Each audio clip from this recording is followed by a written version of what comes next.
मंगलाचरण के लिए मैं देव कृष्ण दास सर को आमंत्रित करती हूँ। आइए सभी मिलकर के मंगलाचरण करते हैं। ओम आनो भद्राः क्रतवो यन्तु विश्वतो दब्धासो अपरितास उद्भिदः देवानो यथा वेदसामसद्वृते रक्षिता पायुरदब्धाः स्वस्ताये। ओम स्वस्ति नो इंद्रो वृद्धश्रवाः स्वस्ति नः पूषा विश्ववेदाः स्वस्ति नस्तार्क्ष्यो अरिष्ठनेमिः स्वस्ति नो बृहस्पतिर्दधातु। ओम शांति शांति शांति। सुमन जी, आज हमारे बीच मुख्य वक्ता के रूप में उपस्थित है डॉक्टर शिक्षा सेमवाल जी। डॉक्टर शिक्षा सेमवाल, सबसे पहले मैं आपको मंच पर मुख्य वक्ता के रूप में आमंत्रित करती हूँ और आपका अभिनंदन करती हूँ। बहुत बहुत धन्यवाद मैम। जैसा कि शिक्षा सेमवाल को मुझे लगता है कि वेद संस्थान में पहले भी सभी लोग परिचित हैं, लेकिन आज आप मुख्य वक्ता के रूप में उपस्थित, आपने अभी वर्तमान समय में आप असिस्टेंट प्रोफेसर के रूप में government PG college Uttarkashi Shri Dev Suman university में कार्यरत है। सर्वप्रथम, क्योंकि आपका जो अभी नव निर्वाचित हुई है आप, इसके लिए मैं आपको बहुत बहुत बधाई और साधुवाद देती हूँ कि इस पद पर आप कार्य करते हुए अपनी संस्था को गौरवान्वित करें। आपने 2 विषयों में आपने एमए की उपाधि धारण की है। MA in philosophy and MA Sanskrit दर्शन से आपने 2 विषयों में जो है अपना पीजी पाठ्यक्रम पूर्ण किया है। आपने अपना ग्रेजुएशन देहरादून के हेमवती नंदन बहुगुणा यूनिवर्सिटी से आपने पूर्ण किया और इसके साथ साथ ही आप बहुत चहुमुखी व्यक्तित्व की धनी है। आप केवल अपने पाठ्यक्रम में ही नहीं, आपको कई भाषाओं का ज्ञान है, जैसे आपको तिब्बत भाषा का ज्ञान है, हिंदी, इंग्लिश, संस्कृत, पंजाबी और अन्य विषयों में भी आपकी अच्छी शैली है। आपके कई विषयों पर शोध पत्र प्रकाशित हैं और अनेक कार्यशालाएं और सेमिनार में आपने अपने पत्र प्रस्तुत किए हैं। इसके साथ साथ ही आपके व्यक्तित्व का एक और पक्ष देखते हुए मुझे बड़ा आनंद हो रहा है जब मैंने आपका जो है ये देखा। उसमें क्या है कि आप ब्लैक बेल्ट है कराटे में और इसके साथ ही आपने सिल्वर मेडल भी लिया हुआ है गेम्स में। आपकी बहुत अच्छी कमांड है कंप्यूटर पर। आप टाइपिंग स्पीड आपकी हिंदी, इंग्लिश और संस्कृत पर, तीनों भाषाओं पर आप एक समान गति रखती हैं। और एक जो मुख्य बिंदु है कि आपने डीडी न्यूज में भी एज अ न्यूज एंकर आपने कार्य किया है। तो और इसके साथ ही जो आपकी रुचि है, जो आपके रुचि के विषय हैं, वो आप ब्लॉग राइटिंग करती हैं हिंदी में, इंग्लिश में, पोएट्री भी आप लिखती हैं। तो इस तरीके से बहुत सारे पहलू आपके जीवन के आज मुझे देखने का अवसर मिला। और क्योंकि मैंने भी आपको शिक्षिका के रूप में कुछ समय के लिए आपसे संपर्क रहा है और आज आपका ये बायोडाटा देखकर मुझे बहुत आनंद की अनुभूति हो रही है। अब मैं इससे पहले कि मैं मुख्य वक्त्री के रूप में डॉक्टर शिक्षा सेमवाल जी को आमंत्रित करूं, मैं जितने भी लोग इस कार्यक्रम से जुड़े हैं उन सब से मेरा करबद्ध निवेदन है कि कृपया आप अपने माइक को ऑफ रखें जब तक कि आपका कोई प्रश्न ना हो।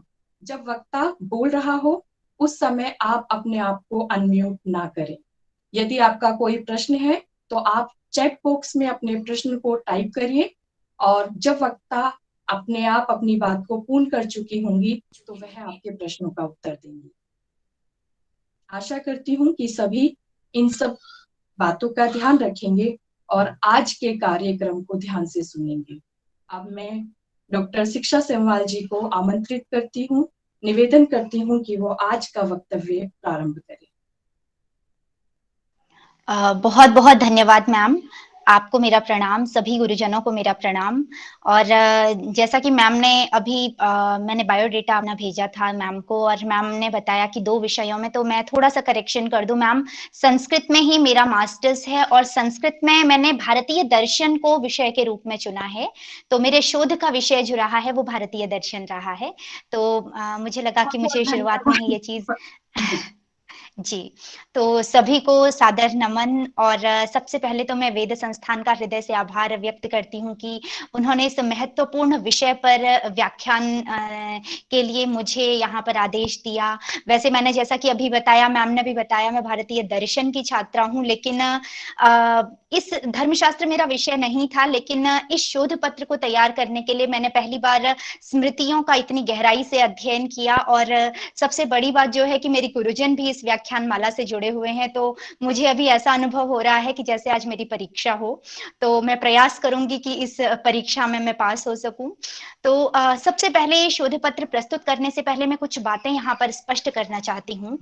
यहाँ पर बहुत सारे विद्वान जुड़े हैं, कई विद्वान धर्मशास्त्र में भी निष्णात होंगे और कुछ विद्वान ऐसे भी होंगे जो स्मृति ग्रंथों को धार्मिक ग्रंथ मानकर उनके विरोध में कुछ सुनना पसंद न करें। किंतु और कई विद्वानों का यह भी आक्षेप हो सकता है कि शोध पत्र में जो संदर्भ बिंदु लिए गए हैं वो प्रक्षिप्त अंश है। तो मैं इसीलिए सबसे पहले ही ये चीज स्पष्ट कर देना चाहती हूँ कि मैंने जिन संस्करणों का प्रयोग किया था उन संस्करणों में जो प्रक्षिप्त अंश नहीं था उसी को मैंने शोध का विषय बनाया है। हो सकता है किसी दूसरे संस्करण में या कहीं पर कोई बिंदु प्रक्षिप्त कहलाया गया हो तो वो अपने आप में शोध का विषय हो सकता है।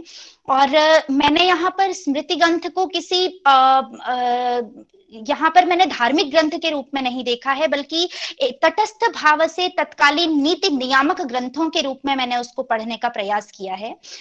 यह बात कहना इसलिए भी आवश्यक है क्योंकि ये जो विषय है ये विषय कई बार विवादास्पद विषय बनकर उभरता है, क्योंकि स्मृति में कही गई जो बातें हैं उन पर हर व्यक्ति का अपना मंतव्य होता है, हर व्यक्ति उसको किसी अन्य रूप में व्याख्यायित कर सकता है। तो हो सकता है कि मेरे मत से यहाँ पर कई लोग सहमत न हो, तो इसके लिए मैं पूर्व में ही क्षमा प्रार्थी हूँ। तो अब बात करते हैं विषय की। भारतीय धर्मशास्त्र में जब हम नारी के बारे में बात करते हैं तो ये एक बहुत बड़ा, बहुत ही व्यापक विषय बनकर उभरता है। जैसा कि इस व्याख्यान माला का शीर्षक है धर्मशास्त्र और वर्तमान, तो मेरा प्रयास रहेगा कि मैं इस विषय को आधुनिक संदर्भ से जोड़ करके इस व्याख्यान को एक नई दिशा दे सकूं। जैसा कि हम सभी जानते हैं कि जो स्मृति ग्रंथ हैं वो भारत के सर्वाधिक प्राचीन नीति नियामक ग्रंथ माने जाते हैं। तत्कालीन समय का जो समाज है उसका स्वरूप इन ग्रंथों में प्रतिबिंबित होता है।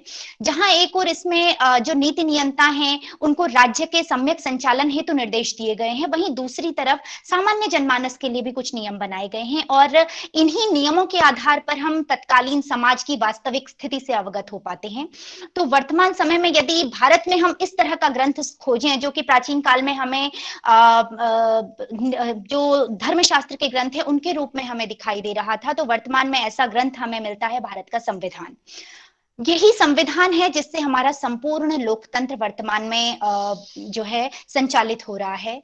उसमें भी स्मृति ग्रंथों के ही समान देश के संचालन हेतु निर्देश दिए गए हैं, दिशा निर्देश हैं, और लोकतंत्र को बहाल रखने के लिए और जनता की बुनियादी जो स्वतंत्रता है उसके लिए हमारे संविधान में विविध प्रावधान किए गए हैं। जब मैं इस विषय को पढ़ रही थी तो मेरे सामने एक प्रश्न था कि कसौटी किसे बनाया जाए धर्मशास्त्र के लिए, क्योंकि मैं धार्मिक ग्रंथों का अध्ययन कर रही हूँ तो एक तरीका ये हो सकता था कि धर्मशास्त्रों का अध्ययन करके उनका कंपैरेटिव स्टडी किया जाए, और दूसरा ये हो सकता था क्योंकि वर्तमान जुड़ा हुआ है तो वर्तमान के किसी ग्रंथ को लेना जरूरी था, इसलिए मैंने यहाँ पर भारतीय संविधान को साथ में लिया है। तो संविधान में भी मैंने मूल रूप से मौलिक अधिकारों के संबंध में यहाँ पर चर्चा की है। सबसे पहले मैं थोड़ा सा मौलिक अधिकारों पर यहाँ पर प्रकाश डालूंगी, उसके बाद मैं महिलाओं के ऊपर आ जाऊंगी। भारतीय संविधान के भाग 3 में अनुच्छेद 12 से लेकर के 35 तक मौलिक अधिकारों के संबंध में चर्चा की गई है। हर व्यक्ति को 6 मौलिक अधिकार मिले हुए हैं, और भारतीय संविधान का मानना है कि ये जो अधिकार हैं ये एक व्यक्ति के लिए जीवन जीने के लिए अत्यंत आवश्यक हैं, और इन अधिकारों का जो उद्देश्य है वो हर नागरिक का सम्मान सुनिश्चित करना है। ये वो अधिकार हैं जिन्हें हमारी सरकार भी हमसे नहीं छीन सकती। तो ये जो मौलिक अधिकार हैं, थोड़ा सा इनका मैं परिचय दे दूं। पहला अधिकार है समानता का अधिकार, अनुच्छेद 14 से 18 तक इसका वर्णन है। दूसरा है स्वतंत्रता का अधिकार, 19 से 22 तक स्वतंत्रता का अधिकार संविधान में वर्णित है। शोषण के विरुद्ध अधिकार 23 और 24वें अनुच्छेद में वर्णित है। धार्मिक स्वतंत्रता का अधिकार 25 से 28 में वर्णित है। संस्कृति और शिक्षा संबंधी अधिकार 29 और 30 अनुच्छेद में वर्णित है, और संवैधानिक उपचारों का जो अधिकार है वो अनुच्छेद 32 में वर्णित है। इसके अतिरिक्त अनुच्छेद 19(1) और अनुच्छेद 31 में पहले संपत्ति का अधिकार भी जो है मौलिक अधिकारों में शामिल था, लेकिन 1948 में एक संविधान संशोधन हुआ जिसे 44वें संविधान संशोधन के नाम से जाना जाता है, और उसमें जो ये मौलिक अधिकार था, इसको जो संपत्ति के अधिकार को मौलिक अधिकार से हटा करके उसे कानूनी अधिकारों के अंदर शामिल कर लिया गया। तो आज का जो ये शोध पत्र है इसमें मैंने इन्हीं मौलिक अधिकारों को एक बेस बना करके, उसको एक आधार बना करके धर्मशास्त्र में महिलाओं की स्थिति का आकलन करने का यहाँ पर प्रयास किया है।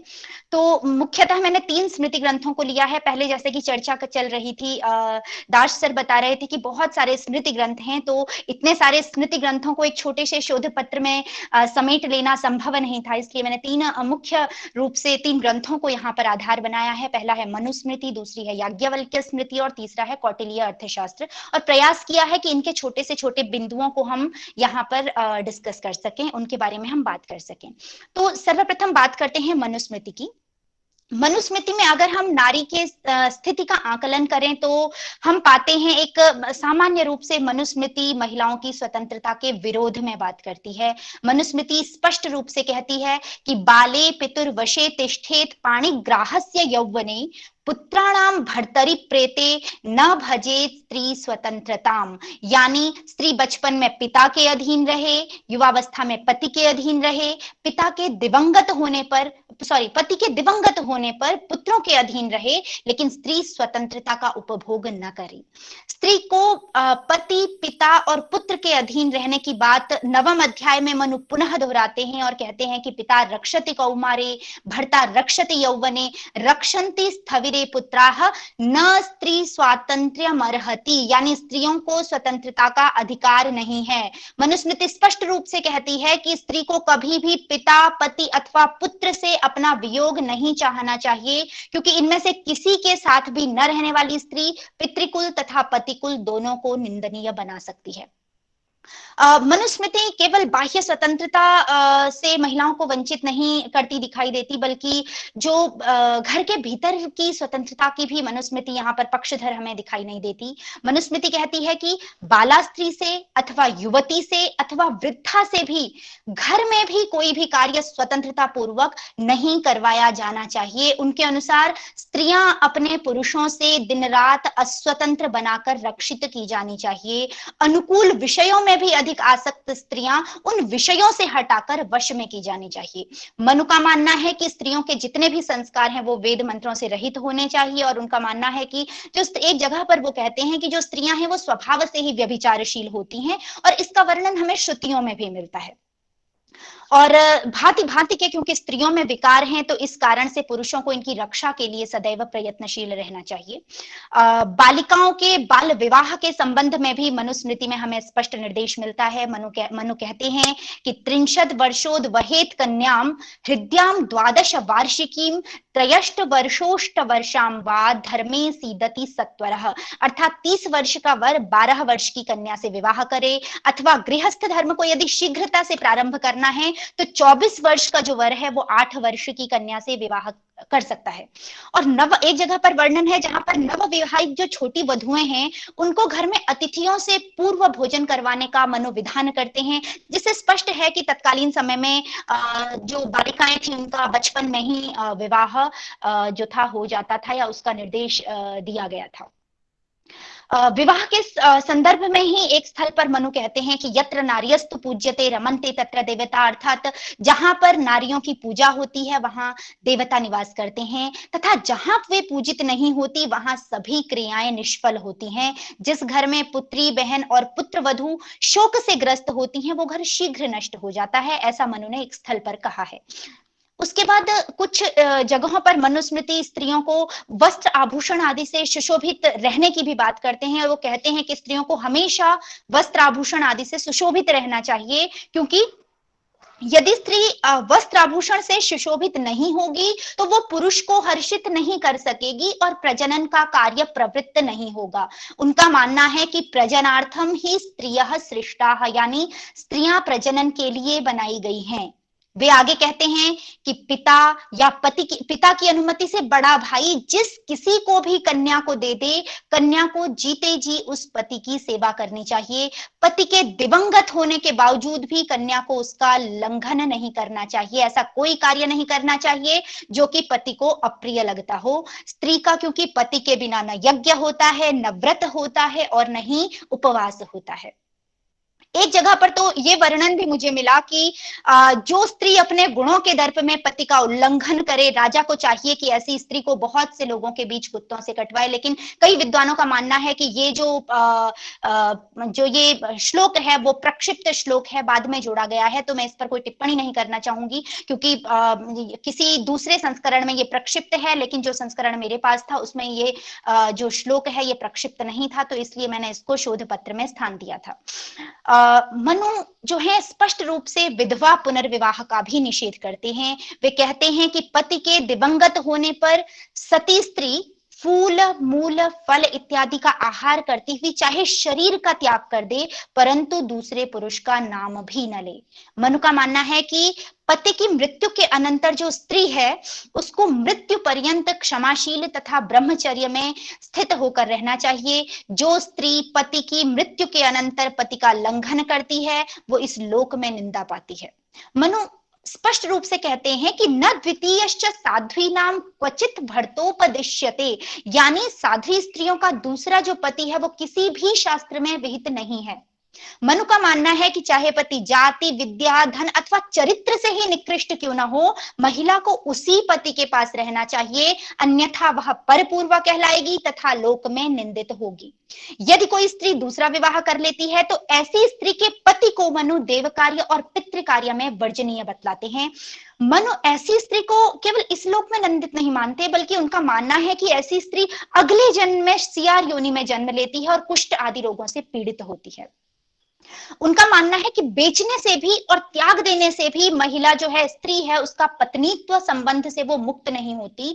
और जहां एक और मनु विधवा पुनर्विवाह का बिल्कुल स्पष्ट शब्दों में निषेध करते हैं, वहीं दूसरी ओर मनु कई स्थलों पर पुरुष को पहली पत्नी के जीवित रहते हुए भी दूसरे विवाह की पूर्ण स्वतंत्रता देते हैं। पत्नी के मृत्यु के बाद भी उसको विवाह की स्वतंत्रता देते हुए मनु कहते हैं कि भार्या यौ पूर्व मारिण्यै दत्वाग्नि नन्त्य कर्मणि पुनर्दारक क्रियाम कुर्यात् पुनराधानमेव च, कि इसका मतलब है कि पत्नी की मृत्यु के अनंतर पुरुष उसकी अंतिम क्रिया करने के उपरांत फिर से विवाह करे तथा पुनः श्रौत अग्नियों का आधान करे। हालांकि मनु नवम अध्याय में नियोग के संदर्भ में भी चर्चा करते हैं, परंतु उनका मानना है कि जो विवाह के वेद मंत्र हैं उनमें कहीं पर भी नियोग के संबंध में कोई हमें कथन नहीं मिलता। अतः जो द्विजातीय स्त्रियां हैं उनको नियोग नहीं करना चाहिए, क्योंकि स्त्रियों के द्विजाति की जो स्त्रियां हैं उनके नियोग करने पर धर्म नष्ट होता है। अब बात करते हैं महिला शिक्षा की। वैदिक काल में जहां हमें एक और बहुत बड़े बड़े नाम मिलते हैं, वागंभृणी है, रोमिशा, अपाला, घोषा, लोपामुद्रा, गार्गी, मैत्रेयी, विपश्यला, मुद्गलानी, पूरी एक आप चाहें तो लिस्ट देख सकते हैं जहां पर हमें अनेक ऐसी महिलाओं का उल्लेख मिलता है जो कि स्पष्ट रूप में तत्कालीन समय में महिलाओं के शिक्षित होने का प्रमाण प्रस्तुत करती हैं। वहीं दूसरी ओर जब हम मनुस्मृति का अध्ययन करते हैं तो वहां पर कहीं ना कहीं मनुस्मृति महिलाओं को शिक्षा देने के शिक्षा का अधिकार देने के पक्ष में नहीं दिखाई देती। एक द्वितीय अध्याय में श्लोक मिलता है जिसको इसके लिए यहाँ पर कोट किया जाता है कि विवाह की विधि ही जो है वो महिलाओं का उपनयन संस्कार है, उनके लिए पति की सेवा ही गुरुकुल में वास है तथा घर का कार्य करना ही अग्नि परिक्रिया है। इससे लगता है कि कहीं ना कहीं उस काल में जो था महिलाओं से शिक्षा का अधिकार महिलाओं के पास नहीं रह गया था।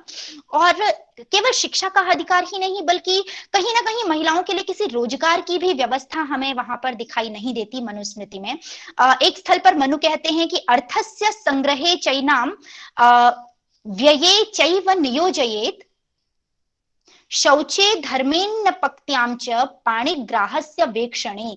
अर्थात स्त्रियों को धन संग्रह में, उनके व्यय में, सफाई के कार्यों में, धार्मिक उत्सवों में भोजन पकाने के लिए या फिर घर के उपकरणों की देखभाल में लगाया जाना चाहिए।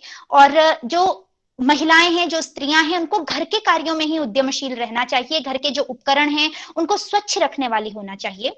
हाँ, एक जगह पर मनु बात करते हैं कि पति यदि जीविका की व्यवस्था किए बिना यदि प्रवास पर चला जाता है तो स्त्री अनिंदनीय शिल्प कर्मों से जीविका चला सकती है। बस इसके अतिरिक्त संपूर्ण मनुस्मृति में महिलाओं के कार्य के संबंध में कोई उल्लेख प्राप्त नहीं होता है। यदि संपत्ति के अधिकार की बात करें तो मनुस्मृति का मानना है कि पत्नी, पुत्र तथा दास ये तीनों संपत्ति से रहित होते हैं। वो जो धन प्राप्त करते हैं वो धन उसका है जिसके ये तीनों हैं, यानी उनके स्वामी का। पिता की मृत्यु के अनंतर पुत्र को ही संपत्ति में अधिकार दिया गया है और यदि पुत्र न हो तो पुत्रिका के पुत्र यानी दौहित्र को संपत्ति का स्वामी बनाया गया है। और मनु का मानना है कि पुत्रिका बनाए जाने के बाद अगर पुत्र उत्पन्न होता है तो वहां पर जो संपत्ति है उसका सम विभाग होगा, क्योंकि जो स्त्रियां हैं उनकी ज्येष्ठता शास्त्रों में वर्णित नहीं की गई है। 6 प्रकार के स्त्री धन की मनु चर्चा करते हैं। उनमें से पहला है विवाह के समय जो अग्नि के सम्मुख जो धन प्राप्त होता है, दूसरा पति के घर में प्रवेश करते हुए जो धन मिलता है, कोई कार्य किया और उस कार्य से प्रसन्न होकर पति या ससुर के द्वारा प्राप्त जो धन है, माता से प्राप्त धन, भाइयों से प्राप्त धन तथा पिता से प्राप्त धन, ये 6 धन है जिनको की स्त्री धन मनु ने माना है। लेकिन मनु ने स्पष्ट किया है कि स्त्रियां अपने स्वतंत्र धन को भी पति की आज्ञा के बिना अपने लिए व्यय नहीं कर सकती हैं। इसके अतिरिक्त मनु जो है वो न्यायिक गतिविधियों में भी स्त्रियों को प्रमाण रूप में स्वीकार नहीं करते। उनका मानना है कि जो स्त्रियां हैं चाहे वो अधिक संख्या में ही क्यों ना हो या फिर उनका हृदय शुद्ध ही क्यों ना हो, वे साक्षी नहीं हो सकती। तो ये थी मनुस्मृति। अब दूसरी बात करते हैं याज्ञवल्क्य स्मृति की। तो याज्ञवल्क्य स्मृति का अध्ययन करने पर भी महिलाओं की स्वतंत्रता के संदर्भ में जो है हमें मनुस्मृति के समान ही कहीं ना कहीं विचार मिलते हैं। बहुत भिन्न विचार हमें याज्ञवल्क्य के स्वतंत्रता के संबंध में नहीं मिलते। आचाराध्याय के 85वें श्लोक में मनु के ही वचनों को दोहराते हुए याज्ञवल्क्य कहते हैं कि रक्षेत कन्याम पिता विन्नाम पति पुत्रास्तु बाधके अभावे ज्ञातये तैषाम न स्वातंत्र्यम क्वचित स्त्रिया। यानी कन्यावस्था में पिता, विवाहानंतर पति तथा वृद्धावस्था में पुत्र को स्त्री की रक्षा करनी चाहिए। इनके अभाव में जो है वो जाति के लोग रक्षा करें, स्त्री के लिए कहीं भी स्वतंत्रता नहीं है। वे कहते हैं कि पति का अगर अभाव है तो पिता, माता, पुत्र, भाई, सास, ससुर, मामा के बिना स्त्री को नहीं रहना चाहिए, अन्यथा स्त्री समाज में निंदनीय होती है।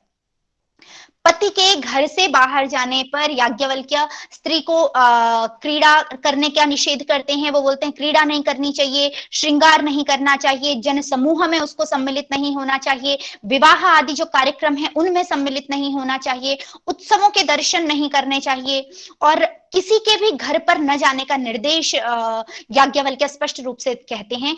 मैं यहाँ पर भूल गई थी, मनुस्मृति में भी इस तरह का हमें दृष्टांत मिलता है जहां पर पति के बाहर जाने पर इस प्रकार के प्रतिबंध जो हैं वो स्त्री के ऊपर वहां पर लगाए गए हैं कि उसको कहीं भी बाहर किसी भी उत्सव में शामिल नहीं होना है। तो इसके अतिरिक्त जो याज्ञवल्क्य हैं आचाराध्याय के 163वें श्लोक में एक शब्द का प्रयोग करते हैं, अवीरा। अवीरा शब्द का जो अर्थ बतलाया गया है वो है पति पुत्र आदि से स्वतंत्र स्त्री। याज्ञवल्क्य अवीरा स्त्री के घर के अन्न को न खाने का निर्देश देते हैं, जिससे अनुमान लगाया जा सकता है कि यदि कोई स्त्री तत्कालीन समाज में स्वतंत्र रहना भी चाहती थी तो उसको सामाजिक प्रतिबंधों से जूझना पड़ता था। याज्ञवल्क्य का मानना है कि पति के वचन का पालन करना ही स्त्रियों का परम उत्कृष्ट धर्म है। पत्नी को पति की वशवर्तिनी होना चाहिए। कन्या के बाल विवाह की यदि बात करें, विधवा पुनर्विवाह की बात करें, तो याज्ञवल्क्य इन दोनों संदर्भों में कोई चर्चा नहीं करते, परंतु उनका मानना है कि सकृत प्रदीयते कन्या, अर्थात कन्या केवल एक बार दी जा सकती है। किंतु एक यहाँ पर वो एक चीज और कहते हैं कि अगर पूर्व में जिस वर को कन्या दी गई है उस वर से श्रेष्ठ वर मिल जाए तो दी हुई कन्या को भी वापस ले लेना चाहिए। तो ये एक मनुस्मृति से कहीं ना कहीं ऊपर जाकर के यहाँ पर याज्ञवल्क्य एक बात करते हैं स्त्रियों के संदर्भ में। और पुरुष के जो पुनर्विवाह की बात, महिला पुनर्विवाह की बात, जैसा मैंने आपको बताया कि नहीं याज्ञवल्क्य स्मृति में मिलती, लेकिन मनु के ही समान पुरुष के पुनर्विवाह का याज्ञवल्क्य में भी स्पष्ट निर्देश किया गया है। उनका मानना है कि दार संग्रह से लोक में पुत्र पौत्र और प्रपौत्रों की अनंतता प्राप्त होती है, परंतु अगर प्रथम पत्नी के रहते कोई व्यक्ति दूसरा विवाह करता है तो उसको प्रथम पत्नी को उतना ही धन देना पड़ेगा जितना धन द्वितीय विवाह में खर्च किया गया है। तो ये चीज यहाँ पर एक अलग चीज मिलती है हमें याज्ञवल्क्य स्मृति में। प्रथम पत्नी की मृत्यु के अनंतर दाह संस्कार के बाद बिना विलंब के दूसरा विवाह करने का पुरुष को याज्ञवल्क्य के द्वारा निर्देश दिया गया है। स्त्री शिक्षा के संबंध में भी याज्ञवल्क्य स्मृति में कोई चर्चा नहीं की गई है, परंतु स्त्री धन के संबंध में जब याज्ञवल्क्य चर्चा करते हैं वो कहते हैं कि माता पिता भाई के द्वारा दिया गया धन, विवाह में अग्नि के समीप प्राप्त धन, और पुरुष जो दूसरा विवाह करता है उस समय पर जो पहली पत्नी को धन देता है वो धन, पतिकुल तथा पितृकुल से जो प्राप्त धन है ये स्त्री धन कहलाता है। इसके अलावा स्वयं के द्वारा अर्जित धन के संबंध में क्योंकि यहाँ पर कोई चर्चा नहीं मिलती, जिससे अनुमान हम लगा सकते हैं कि तत्कालीन समय में महिलाओं के लिए रोजगार के अवसर उपलब्ध नहीं थे। परंतु स्त्री की संपत्ति के संबंध में याज्ञवल्क्य विस्तार से वर्णन करते हैं।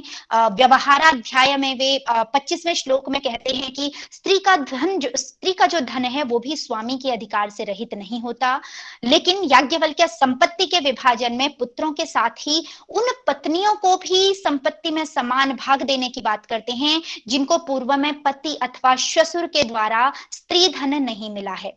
उनके अनुसार पिता की जब मृत्यु हो जाती है उसके अनंतर जो संपत्ति का विभाजन हो उसमें माता भी समान अंश की हकदार है, माता भी समान अंश की अधिकारिणी है। पुत्रों के न होने पर पत्नी और पुत्रियों को भी जो याज्ञवल्क्य हैं वो संपत्ति में अधिकारी स्वीकार करते हैं। अब आता है तीसरा ग्रंथ जो कि कौटिल्य अर्थशास्त्र है। कौटिल्य अर्थशास्त्र एक ऐसा ग्रंथ है भारतीय धर्मशास्त्र का जो कि महिलाओं के संबंध में अन्य दो ग्रंथों की अपेक्षा बिल्कुल भिन्न दृष्टिकोण रखता है।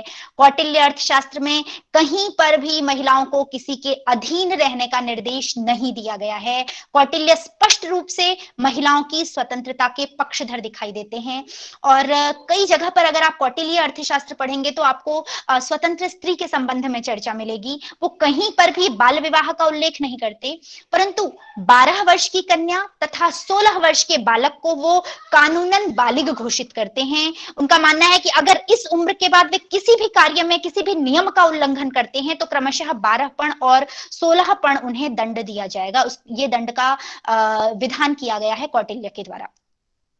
जहां पर हमने देखा था अन्य दो स्मृति ग्रंथ थे जिसमें कि पुनर्विवाह का अधिकार महिलाओं को नहीं दिया गया था, उसके ठीक उलट कौटिल्य जो हैं अर्थशास्त्र में महिलाओं को पुरुष के समान ही पुनर्विवाह का अधिकार प्रदान करते हैं। कौटिल्य कहते हैं कि जिन पुत्रहीन स्त्रियों के पति कुछ समय के लिए विदेश गए हों वे 1 वर्ष तक तथा पुत्रवती स्त्रियां उससे कुछ अधिक समय तक अपने पति के आने की प्रतीक्षा करें। अगर पति भरण पोषण की व्यवस्था करके गया है तो 2 गुने समय तक उसकी प्रतीक्षा की जानी चाहिए। अध्ययन के लिए यदि कोई ब्राह्मण विदेश गया है तो उसकी पत्नियों को यदि पुत्रवती हैं तो 12 वर्षों तक और पुत्रहीन है तो 10 वर्षों तक उसको अपने पति की प्रतीक्षा करनी चाहिए। लेकिन कोई राजकीय कार्य से अगर पति बाहर गया है तो उसकी आयु पर्यंत प्रतीक्षा की जानी चाहिए। यदि पति बिना बताए चला जाता है तो 7 माह तक ही उसकी प्रतीक्षा की जानी चाहिए, और यदि उसकी सूचना मिल जाती है तो 1 वर्ष तक आप प्रतीक्षा कर सकती हैं।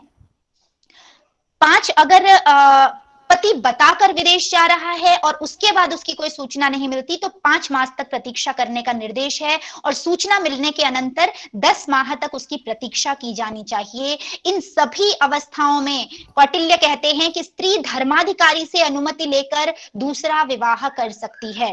कौटिल्य के अनुसार कुटुंब क्षय तथा बंधु बांधवों के द्वारा छोड़े जाने पर जो भी प्रोषित पतिका है वो अपने जीवन निर्वाह के लिए स्वेच्छा से दूसरा विवाह कर सकती है। कौटिल्य की एक बात और भी है कि वो केवल महिला को दूसरा विवाह करने की स्वतंत्रता ही नहीं देते, अपितु वो महिला को विवाह विच्छेद की भी पूर्ण स्वतंत्रता देते हैं। कौटिल्य का मानना है कि नीचत्वम परदेशम वा प्रस्थितो राजकिल्बिषी प्राणाभिहंता पतितस् त्याज्यः क्लीबोपि वा पतिः, कि अर्थात कोई भी नीच, प्रवासी, राजद्रोही, घातक, जाति या धर्म से गिरा हुआ यदि व्यक्ति है या फिर नपुंसक पति है तो स्त्री विवाह विच्छेद कर सकती है। अब बात करते हैं महिला शिक्षा की। कौटिल्य ने कहीं पर भी स्पष्ट रूप से महिलाओं की शिक्षा के बारे में बात नहीं की है, परंतु फिर भी कौटिल्य के द्वारा जो महिलाओं को कई महत्वपूर्ण क्षेत्रों में नियुक्त किया गया है, जो किसी न किसी रूप में तत्कालीन समाज में महिलाओं की शिक्षा के विद्यमान होने का प्रमाण देती है। यदि हम अर्थशास्त्र का सावधानी से अध्ययन करें तो हम कई क्षेत्रों में देखते हैं कि कई क्षेत्रों में महिलाएं कार्यरत हैं। जैसे सबसे बड़ा पद जिसको हम राजा का पद कहते हैं, कौटिल्य के अनुसार राजा के बाद राजकुमार को राजगद्दी पर बिठाना चाहिए, लेकिन राजकुमार के अभाव में वो राजकन्या अथवा गर्भिणी महारानी के भी राज्याभिषेक करने का विधान करते हैं। वो स्पष्ट रूप से कहते हैं कि तथेत्यमात्यः कुमारम राजकन्याम गर्भिणीं देवीं बाधिकुर्वीत बंधु संबंधिनाम मित्र दूतानाम च दर्शयेत, अर्थात अमात्य जो है वो राजकुमार या राजकन्या या गर्भिणी महारानी को राज सिंहासन पर बिठाकर उसके बाद बंधु बांधव संबंधी मित्र शत्रु दूतों आदि को सूचित करे। तो इसके अलावा अर्थशास्त्र का जो 7वां प्रकरण है वहां पर कुछ नाम मिलते हैं, जैसे वहां पर मिलता है परिव्राजिका, मुंडा, वृषली। ये जो है ये नारी गुप्तचरों का वर्णन यहाँ पर जो है कौटिल्य के द्वारा यहाँ पर किया गया है, जिससे स्पष्ट होता है कि राष्ट्रीय सुरक्षा जैसे महत्वपूर्ण क्षेत्र में भी विविध प्रकार के गुप्तचरों के रूप में महिलाओं को तत्कालीन समय में प्रशिक्षित किया जा रहा था। अर्थशास्त्र में एक स्थल पर वर्णन मिलता है कि शयनादुत्थितः स्त्री गणैर धन्विभिः परिगृह्येत। इस पूरे वाक्य का जो मतलब है वो है कि प्रातःकाल जब राजा उठता है तो धनुष बाण लिए हुए स्त्रियां उन्हें घेर लें। तो ये प्रकरण जो है तत्कालीन सुरक्षा व्यवस्था में अथवा सेना में किसी न किसी रूप में महिलाओं की जो उपस्थिति है उसका द्योतक यहाँ पर हमें दिखलाई देता है, ये जो वाक्य है। इसके अलावा अर्थशास्त्र में एक जगह पर शिल्पवत्यः शब्द का भी प्रयोग किया गया है, जिसका तात्पर्य है कारीगर स्त्रियां। तो इस शब्द को मैं तत्कालीन समय में जो विविध लघु उद्योगों में कार्यरत महिलाएं हैं उनकी क्रियाशीलता का मैं इस शब्द को द्योतक मानती हूँ। इसके अतिरिक्त कौटिल्य जो हाशिए पर स्थित महिलाएं हैं उनके लिए भी रोजगार की व्यवस्था करते दिखाई देते हैं। कौटिल्य के अनुसार ऊन, बल्क, कपास, सेमल, सन, जूट आदि को कतवाने के लिए विधवाओं, अंगहीन स्त्रियों, सन्यासिनियों, दंड प्राप्त स्त्रियों, मंदिर की जो दासियां हैं, ऐसी स्त्रियों को इस कार्य के लिए नियुक्त किया जाना चाहिए। उसके बाद सूत की एकसारता, मोटाई आदि की सही तरह से जांच कर लेने के बाद उस महिला को उस कार्य के अनुरूप वेतन प्रदान किया जाना चाहिए।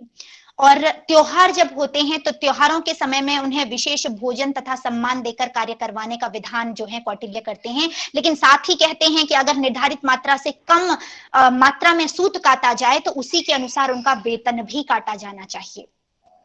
जो स्त्रियां घर से बाहर नहीं निकल सकती हैं लेकिन आत्मनिर्भर रहना चाहती हैं, उनके लिए भी कार्य का विधान कौटिल्य करते हैं। कौटिल्य के अनुसार अध्यक्ष को चाहिए कि दासियों के द्वारा उनके घर पर सूत भिजवाए और उनसे सूत कतवाए और उनके साथ अच्छा व्यवहार करे। घर से सूत जब काटकर वो स्त्रियां स्वयं या दासियों के साथ जब सूत्रशाला में उपस्थित हों तो सूत्र की जांच करने के बाद उनको यथोचित मजदूरी दी जानी चाहिए। लेकिन यदि कार्य क्षेत्र में इन महिलाओं के साथ कोई कोई भी दुर्व्यवहार होता है तो कौटिल्य उन्हें प्रथम साहस के दंड का यहाँ पर विधान करते हैं, तथा समय पर वेतन न देने पर मध्यम साहस के दंड का यहाँ पर कौटिल्य के द्वारा विधान किया गया है। इसके बाद गणिकाध्यक्ष एक प्रकरण हमें मिलता है, जिस प्रकरण में कौटिल्य जो राजकीय गणिकाएं हैं उनके लिए भी वेतन का निर्धारण कर रहे हैं, तथा वृद्धावस्था में उन्हें मातृका के स्थान पर नियुक्त करने का निर्देश कौटिल्य देते हैं। गणिकाओं को समाज की मुख्य धारा से जोड़ते हुए कौटिल्य जो राजा को कर दिए जाने का विधान करते हैं गणिकाओं के द्वारा, कि गणिकाओं के जो सैलरी है, उनका जो वेतन है, उसका एक निश्चित जो धन है वो कर के रूप में राजा को प्रदान करेंगी। स्त्री संपत्ति की अगर हम बात करें तो कौटिल्य दो प्रकार के स्त्री धन को स्वीकार करते हैं। कौटिल्य कहते हैं कि वृत्तिराबंध्यम वा स्त्री धनम, यानी वृत्ति तथा आवध्य दो प्रकार का स्त्री धन होता है। कौटिल्य वृत्ति के रूप में महिला के नाम पर कम से कम 2000 जमा करने का निर्देश देते हैं। यदि किसी स्त्री का पति प्रवास पर चला जाए और जीविका का कोई अन्य साधन उपलब्ध न हो तो स्त्री अपने इस निजी धन को स्वतंत्रता से खर्च कर सकती है। किसी विपत्ति में, बीमारी में, दुर्भिक्ष में या आकस्मिक संकट से बचने के लिए जो स्त्री का पति है वो भी इस धन को खर्च कर सकता है। कौटिल्य विधान करते हैं कि 2 संतानों की उत्पत्ति के बाद पति पत्नी मिल करके जो है आपसी विचार विमर्श से इस धन को खर्च कर सकते हैं, लेकिन यदि विवाह गांधर्व है अथवा आसुरी विवाह है तो पति पत्नी आपसी सहमति से तो खर्च कर सकते हैं, लेकिन उस धन को आपको वापस जमा करना होगा ब्याज के साथ।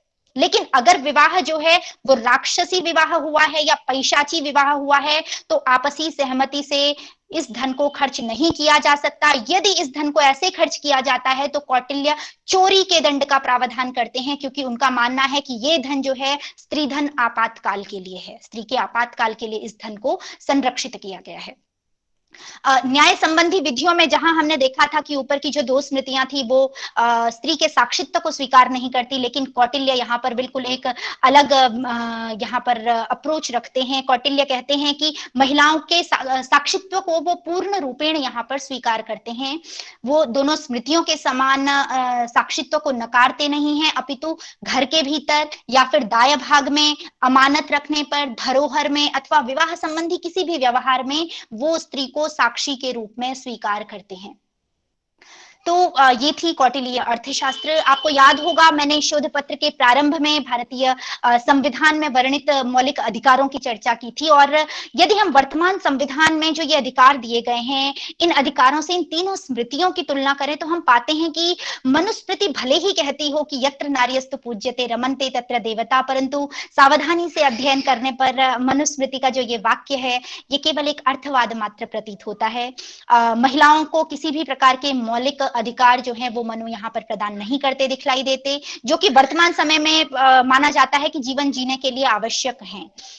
तत्कालीन समय में प्रजनन हेतु तो महिलाएं आवश्यक मानी गई हैं। याज्ञवल्क्य स्मृति में भी स्वतंत्रता और समानता का अधिकार जो है उसका पूर्णतः अभाव यहाँ पर देखने को मिलता है महिलाओं के दृष्टिकोण से। हालांकि कुछ हद तक महिलाओं को संपत्ति का अधिकार याज्ञवल्क्य प्रदान करते हैं। एकमात्र कौटिल्य अर्थशास्त्र जो है वो एकमात्र ऐसा ग्रंथ है जो महिला तथा पुरुष को समानता के दृष्टिकोण से देखता है, और भारतीय संविधान में जो समानता का अधिकार है, स्वतंत्रता, शोषण के विरुद्ध अधिकार, शिक्षा, रोजगार और संपत्ति के अधिकार कौटिल्य ने कहीं ना कहीं किसी न किसी रूप में महिलाओं को प्रदान किए हैं। कहीं पर भी कौटिल्य महिला की पूजा करने की बात नहीं करते, परंतु वे महिला को भी एक मानव होने का पूरा सम्मान प्रदान करते हैं। यदि हम जो ये स्मृति ग्रंथ हैं 3, इनके वर्ण विषय जो हैं इसके आधार पर हम वर्तमान समाज को यदि देखें तो हम पाते हैं कि संविधान में मिले हुए जो विविध प्रकार के अधिकार हैं उनके अनंतर भी भारत में महिलाओं की वर्तमान स्थिति बहुत अच्छी नहीं है। कहीं ना कहीं हमारा जो ग्रामीण समाज है आज भी जो मनुस्मृति आदि ग्रंथ हैं उनमें जो विधान किए गए हैं उसी के अनुसार महिला की जो स्वतंत्रता है उसको निर्धारित करता है। कई जगहों पर हमें ऐसा देखने को मिलता है। संस्कृत स्थिति के नाम पर जो कई कुरीतियां महिलाओं के ऊपर थोपी गई थी, उनसे वर्तमान में भारत मुक्त हो चुका है काफी हद तक, लेकिन इस स्थिति तक पहुंचने के लिए भी भारतीय महिलाओं ने बहुत संघर्ष किया है। लंबे संघर्ष के बाद कई अधिकार तो महिलाओं ने प्राप्त कर लिए, परंतु आज भी महिलाओं को समाज के लिए, समाज के कदम कदम पर समाज के विरोध का जो है वो सामना करना पड़ता है। अलग अलग क्षेत्रों में महिलाएं उस चीज को महसूस कर सकती हैं। जो पितृसत्ता है आज भी उसका वर्चस्व इतना है कि तमाम तरह के किताबी ज्ञान के बावजूद भी आप देखेंगे कई बार जो लोग बाहरी तौर पर महिला के अधिकारों की बात करते हैं, महिला को सम्मान देने की बात करते हैं, किताबों और वक्तव्यों से बाहर जब सच में महिला को सम्मान देने की बात आती है, अधिकार देने की बात आती है, पद देने की बात आती है, तो वो लोग पीछे हट जाते हैं। उदाहरण एक लेते हैं, पैतृक संपत्ति में वर्तमान में महिलाओं को अधिकार दिया गया है, परंतु समाज उसे सहज रूप में स्वीकार नहीं करता, ये हम सब जानते हैं। लड़कियों का संपत्ति में अधिकार आज भी कई जगह माना जाता है कि परिवार तोड़ने वाली बात जो है चल रही है। तो इसीलिए मैं कहूंगी कि वर्तमान समय में हमें बहुत तरह के कागजी अधिकार तो मिले हैं, परंतु महिलाओं की स्थिति आज के समाज में भी दोयम दर्जे की है। कौटिल्य जो स्वतंत्रता महिलाओं को देते हैं, शायद आज भी हमारा समाज वो स्वतंत्रता महिलाओं को सामाजिक स्तर पर नहीं दे पाया है। अतः हम सभी को अपनी जिम्मेदारी निभानी होगी, स्वयं से प्रश्न करना होगा कि कहीं हम महिलाओं के अधिकारों की बातें केवल किताबी स्तर पर तो नहीं कर रहे। इस संबंध में हमें जमीनी स्तर पर काम करना होगा और महिलाओं के अधिकारों, उनके सम्मान तथा उनकी प्रतिष्ठा के लिए समाज के दृष्टिकोण को बदलने का हमें प्रयास करना होगा। मुझे लगता है तभी हम इस समाज को एक नई दशा और दिशा दे सकते हैं। आपने मुझे इतनी देर सुना, आप सभी का हार्दिक धन्यवाद।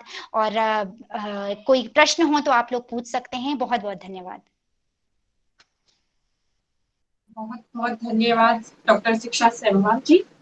और यदि किसी का कोई प्रश्न है आज के वक्ता से तो आप पूछ सकते हैं। जी, मैं कुछ बोल सकती हूँ? जी मैम, बिल्कुल। डॉक्टर शिक्षा, बहुत बहुत अभिनंदन। आपने बहुत अच्छी प्रस्तुति, बहुत आपने बड़ा ही समग्र रूप से प्रयास किया कि बहुत कुछ समेटना चाहा आपने और बहुत समेटा भी। कुछ बातें, यद्यपि मनुस्मृति के जो भी उदाहरण आपने दिए मैं उससे सहमत हूँ, जो आपने बातें कही हैं उसको नकारा बिल्कुल नहीं जा सकता, लेकिन संभवतः कुछ ऐसा मनुस्मृति में हमें दिखाई देता है कि स्त्री के विषय में जो तात्कालिक प्रबंध मनु ने किए, इस तरह के प्रबंध संभवतः पूरे विश्व में कुछ इसी तरह की स्थिति थी स्त्रियों की।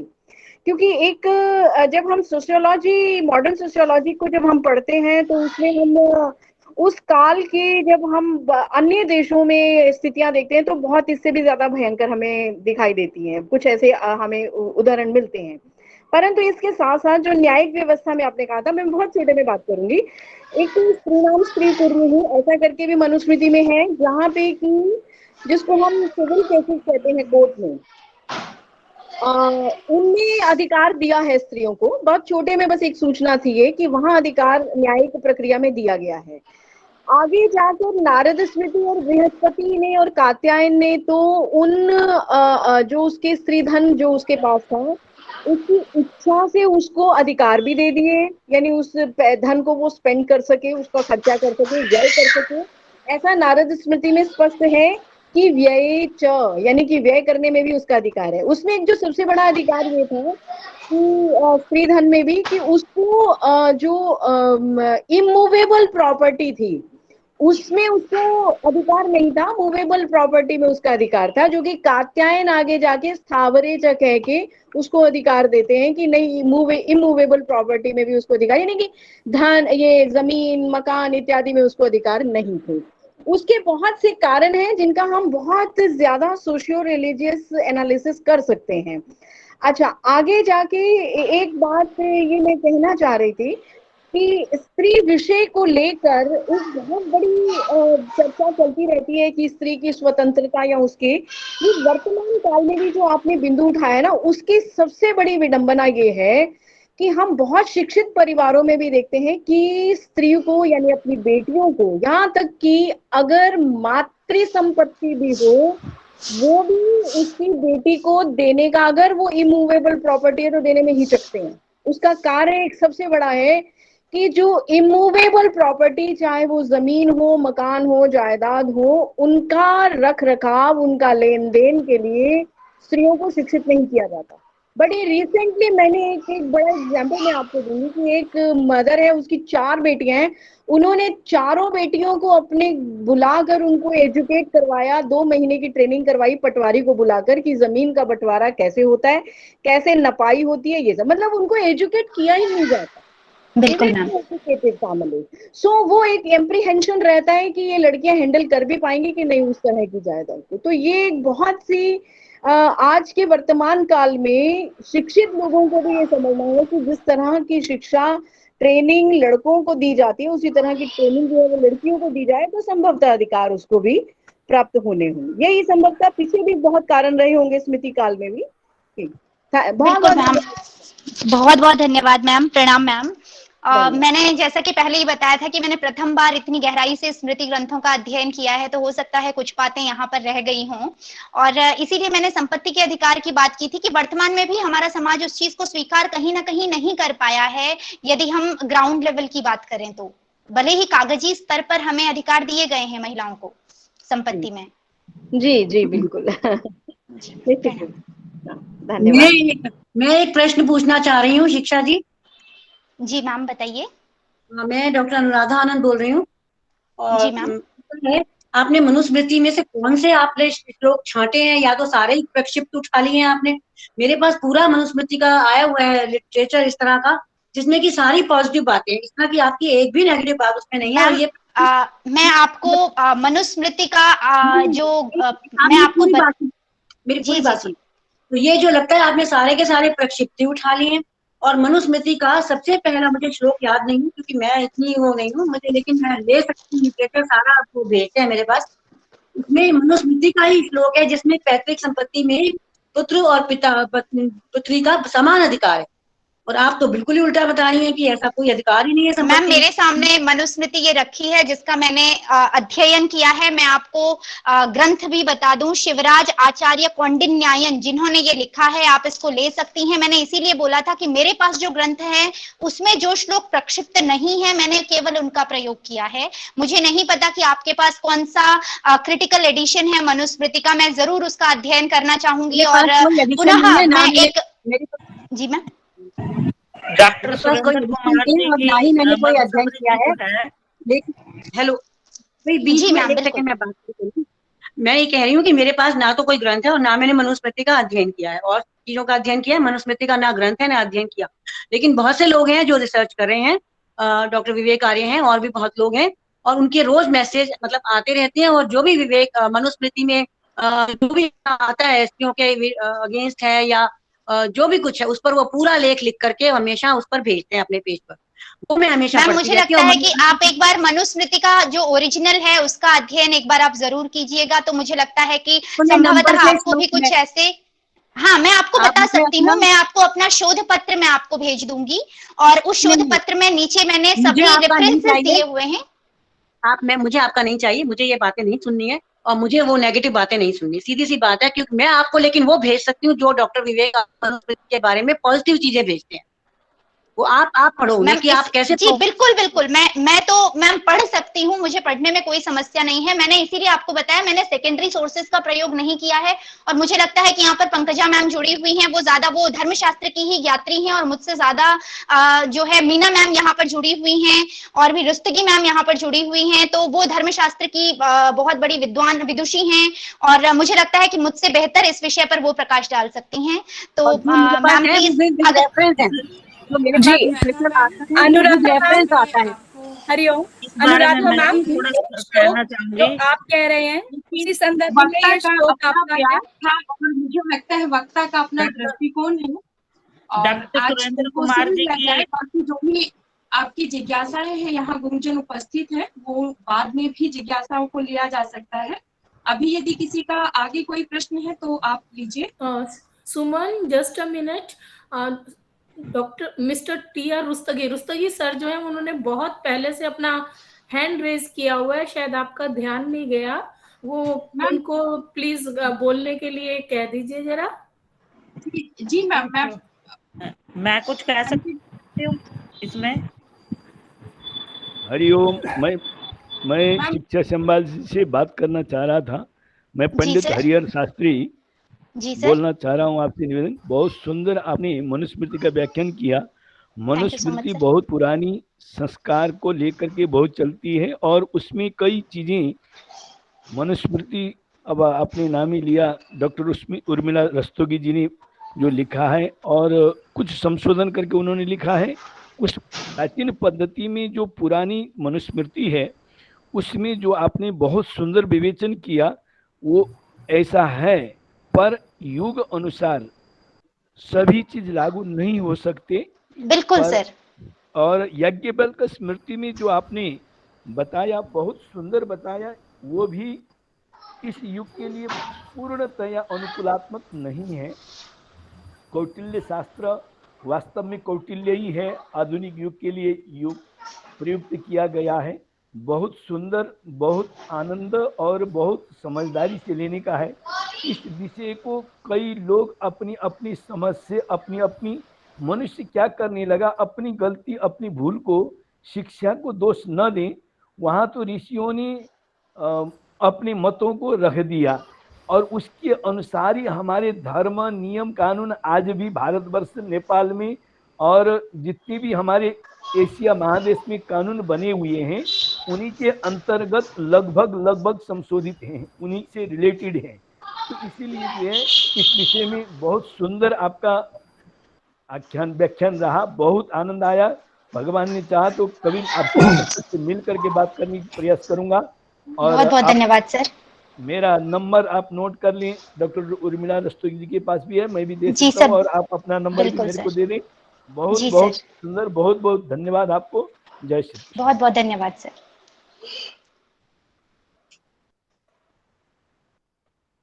नहीं, आर्या जी पढ़ रही है मनुस्मृति, आजकल वैदिक विद्वानों से पढ़ रही है, वो कुछ विचार रखती है तो उनसे रोशनी पड़ेगी इस पर मनुस्मृति।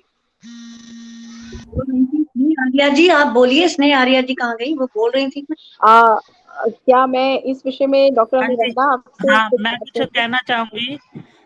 डॉक्टर सुरेंद्र कुमार जी की विशुद्ध मनुस्मृति है, वो पढ़े और उसमें भूमिका ही कम से कम 6 अध्याय तक है। इतनी है कि उसमें प्रक्षिप्त कहाँ पर है और कैसे है श्लोक, वो सब बताया गया। कई प्रसंग आते हैं तो कोई प्रकरण से बाहर है, वो सारा कुछ उसमें दिया गया है।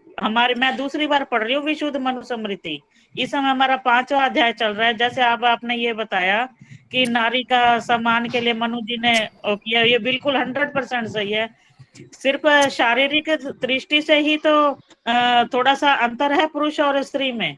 तो क्या उसके स्त्री के अंग कहीं पुरुषों के क्या 4 हाथ है या 4 पैर है या 4 आंखें है या 4 मुंह है, क्या है? जैसे स्त्री है क्या वैसे पुरुष क्या स्त्री कार्य नहीं करती, पुरुष से बढ़कर कार्य करती है। पुरुष तो फिर भी उनको सप्ताह में 1 दिन छुट्टी मिल सकती है, औरतों को कहाँ मिलती है? वो तो डबल ड्यूटी कर रही है, बच्चों को भी संभालती है, घर भी संभालती है, बाहर की नौकरियां भी कर रही है, यहाँ तक कि पायलट भी बन गई, ट्रेन ड्राइवर भी बन गई, सब कुछ चला रही है। तो वो कहाँ से कमी है? किसी भी ऋषि ने औरत को कभी भी, किसी भी ऋषि ने, मनु जी की महाराज जी तो और की बात है, किसी भी ऋषि ने औरत को 1% भी कम नहीं बताया, तुलसीदास जी के अलावा। तुलसीदास जी को छोड़ दो, वो तो आजकल के हैं। नेहा मैम, आपसे अनुरोध है कि आप अपना प्रश्न करें। मेरा प्रश्न नहीं है, मेरा मनुस्मृति में दूसरी बार पढ़ रही हूँ। मुझे अगर इनका प्रक्षिप्त लगता है, मैं एक कान से निकाल कर दूसरे से निकाल दिया। बाकी जो विशुद्ध मनुस्मृति है, मेरा सबसे अनुरोध है, मैंने लिंक भी डाल दिया, जो स्वाध्याय करना चाहे उसमें पढ़े, जो अपने आप से पढ़ना चाहे वो विशुद्ध मनुस्मृति डॉक्टर सुरेंद्र कुमार जी की पढ़े। उसमें सबकी शंका समाधान हो जाए। मैम बस मैं एक चीज कहना चाहती हूँ, जहाँ पर हम शोध की बात करते हैं, और रुस्तगी मैम कुछ कहना चाह रही हैं। दूसरे से निकाल दिया, इतनी नेगेटिव बातें मनु के नाम पर, इतनी भ्रांतियां फैलाई जा रही हैं, ये मुझे तो ठीक नहीं लगा। इस विषय में थोड़ा मैं बताना चाहूंगी। कहना चाह रही है, प्लीज आप रुस्तगी मैम।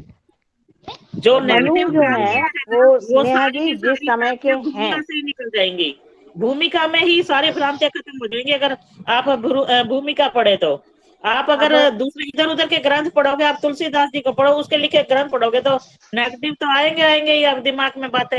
अच्छे जो ऋषि रहे हैं उनकी बातें पढ़े तो हमारे में पॉजिटिवता आएगी। इतना मनु को बदनाम कर दिया आपने, तो पूरा मनु को पूरा बदनाम मनु जी के नाम से जो शूद्र के लिए भी कहा गया ना, मनु जी ने शूद्र को तो बहुत ऊंचे तक उठा रखा है। वो मनुस्मृति पढ़ के तो देखो शूद्र को, नारी को कहाँ उन्होंने बिठा रखा है। मैम यहाँ पर ये मैंने इसीलिए आपको ध्यान होगा, मैंने प्रारंभ में ये कहा था कि कई लोग इसको एक धार्मिक ग्रंथ के रूप में देख रहे हैं, लेकिन मैंने इसको एक शोध ग्रंथ के रूप में देखा है, धार्मिक ग्रंथ के रूप में। संचालिका कहाँ पर है? एक मिनट और आपस में बात नहीं करिए। आचार्य योगेश जी मनुस्मृति पढ़ा रहे हैं, उनसे पढ़े। आचार्य सोमदेव जी पढ़ा रहे हैं परोपकारिणी सभा से। स्नेहा जी मेरी रिक्वेस्ट है, आपस में बात ना करें।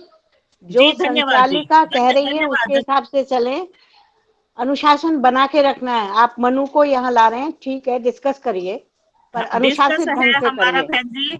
लेकिन हम यहाँ अपने समय दे रहे हैं, इतनी लोग 100 लोग जुड़े हुए हैं, 100 लोग कहाँ पर है? सुमन कहाँ पर है? सकारात्मक विचार लेने के लिए हम यहाँ इकट्ठे हुए हैं।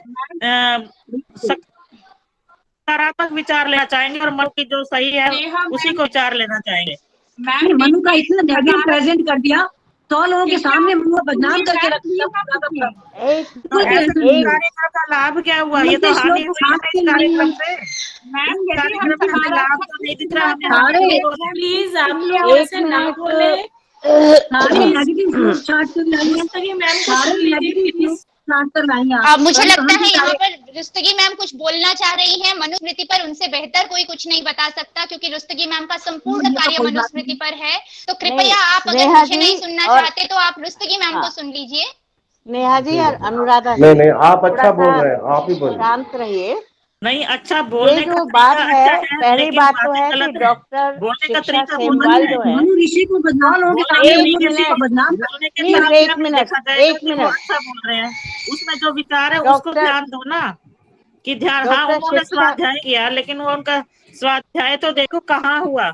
अगर उनके से उन्होंने ये नहीं कहा कि इस तरह से अनुशासन भंग किया जाए कहीं भी। जी मैं लेफ्ट हो रही हूँ, धन्यवाद जी। 1 सेकंड, धन्यवाद जी, मैं लेफ्ट हो रही हूँ। नहीं आप रहिए, सुनिए तो सही, आप बात सुनिए।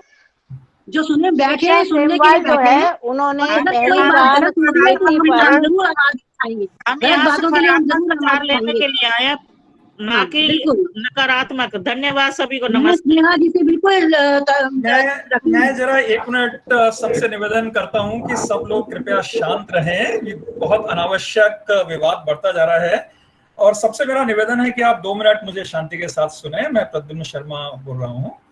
सबसे पहले तो मैं शिक्षा जी को बधाई देना चाहूंगा कि उन्होंने एक बहुत ही बोल्ड विषय लिया है और इस पर उन्होंने अपने विचार बहुत बोल्ड तरीके से प्रस्तुत किए हैं, और मैं उनकी इसके लिए बहुत प्रशंसा और सराहना करता हूं।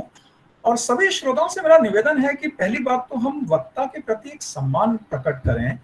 हम उनसे पूरी तरह असहमत हो सकते हैं, लेकिन तब भी हम अपनी असहमति उनके साथ व्यक्त करें, अपने स्रोतों को, अपने उद्धरणों को बताएं और उसके बाद छोड़ दें। ये फायदा नहीं है कि हम बिल्कुल खींचते हुए अनंत काल तक उस विषय पर बहस करते जा रहे हैं। ये हम सभी जानते हैं कि मनु जो है एक पोलराइजिंग फिगर हैं। कुछ लोग उनको घृणा करते हैं, कुछ लोग उनकी बहुत श्रद्धा करते हैं। हर एक व्यक्ति की अपनी अपनी जो भी राय है मनु के बारे में, उस राय पर आप कायम रहें, कोई बात नहीं। अगर किसी को मनु के ये अंश प्रक्षिप्त लगते हैं तो आप उसके हिसाब से माने, किसी को वो अंश कुछ अन्य अंश प्रक्षिप्त लगते हैं तो उसके हिसाब से माने। मनुस्मृति अपने समय का एक चित्रण है, हमें वो पसंद आए या ना आए, हमें मनुस्मृति को एक तटस्थ भाव से पढ़ना चाहिए, और जिसका प्रयास शिक्षा जी ने किया है। जैसा मैंने कहा, आप उनसे सहमत हो ना हो अलग बात है। किसी के पास भी प्रमाण ये नहीं है कि मनुस्मृति में कौन से अंश प्रक्षिप्त हैं और कौन से नहीं हैं। हम अपनी अपनी सुविधा के अनुसार, अपनी अपनी मान्यताओं के अनुसार तय कर लेते हैं और कह देते हैं कि ये प्रक्षिप्त है, ये प्रक्षिप्त नहीं है, लेकिन किसी के पास ऐसा कोई प्रमाण नहीं है। इसी तरह अन्य कई ग्रंथों के बारे में भी माना जाता है, जाना भी जाता है। जैसे महाभारत में मूल रूप से श्लोक बहुत कम थे, आज हमको 1 लाख मिलते हैं, लेकिन उनमें से अधिकतर तो प्रक्षिप्त ही हैं। तो हम अपनी पसंद के हिसाब से, अपनी मान्यताओं के हिसाब से ये कहें कि ये प्रक्षिप्त है, ये प्रक्षिप्त नहीं है। जो हमको अच्छा लगता है वही मूल है, और जो अच्छा नहीं लगता वो प्रक्षिप्त है। ऐसा करके हम इस विवाद को अनावश्यक खींचते जा रहे हैं। शिक्षा जी ने अपने समझ के हिसाब से, अपने अध्ययन के हिसाब से जो बातें कही हैं, हम उनको स्नेह के साथ, उनको सम्मान के साथ सुने। और अगर आप उनसे सहमत न हैं तो कोई बात नहीं, आप अपनी असहमति प्रकट करें, बिल्कुल स्पष्ट रूप से प्रकट करें, लेकिन उस विवाद को खींचते ना रहें। ये मेरा सबसे निवेदन है। अपने अपने पसंद के हिसाब से, अपनी अपनी मान्यताओं के हिसाब से हम लोग किसी को प्रक्षिप्त या किसी को अप्रक्षिप्त कहते लेते हैं, लेकिन विषय को खींचे नहीं। अब किसी का कोई प्रश्न हो, अवश्य प्रश्न करें, अपनी असहमति को बार बार न जताएं। प्रश्न हो बताइए, अवश्य पूछिए, और शिक्षा जी से उनके उत्तरों को मैं सुनना चाहूंगा। सुमन, मैं डॉक्टर मिस्टर टी.आर. रुस्तगी ने काफी देर से हाथ खड़ा किया हुआ है, मैंने आपसे पहले भी कहा था, उनको समय दीजिए मैम अपनी बात। मेरा गलती म्यूट नहीं है, अनम्यूट है, आप बोल कहिए। नहीं, मेरा हाथ गलती से खड़ा हो गया होगा, मैं कोई प्रश्न नहीं पूछ रहा, मैं सुन रहा था ध्यान से। मतलब सिर्फ विषय में मेरा इंटरेस्ट था, इसलिए, क्योंकि मैं आजकल के परिप्रेक्ष्य में देखना चाहता था कि आजकल मैं बस एक चीज विचारधारा है वो बिल्कुल डिफरेंट है।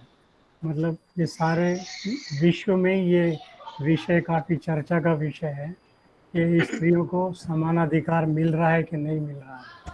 तो मुझे लगता है कि पूरे वर्ल्ड में ही इस पे डिस्कशन चलता रहता है और इस पे कोई कंसेंसस नहीं है कि स्त्रियों को समान अधिकार मिला हुआ है। ये डिबेट बहुत सालों से चलती रही है, शायद सदियों से चलती रही है।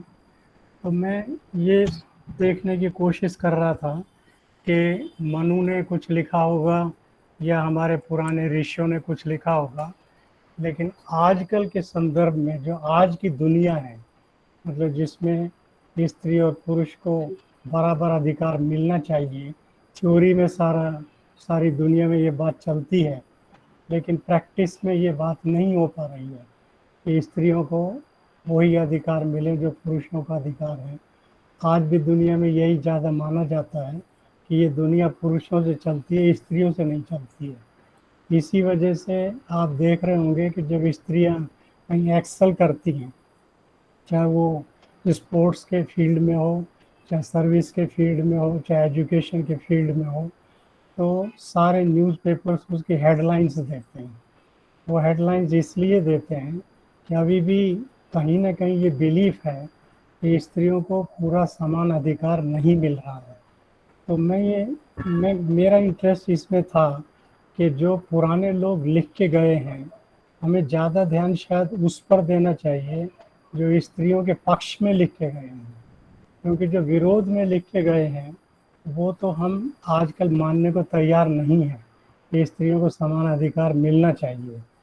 तो हमको ढूंढना ये चाहिए शायद कि पिछले जो इतिहास है उसमें कहाँ कहाँ उन्होंने स्त्रियों के पक्ष में लिखा है, वो सपोर्टिंग फैक्टर हो सकता है। बिल्कुल सही बोल रहे हैं।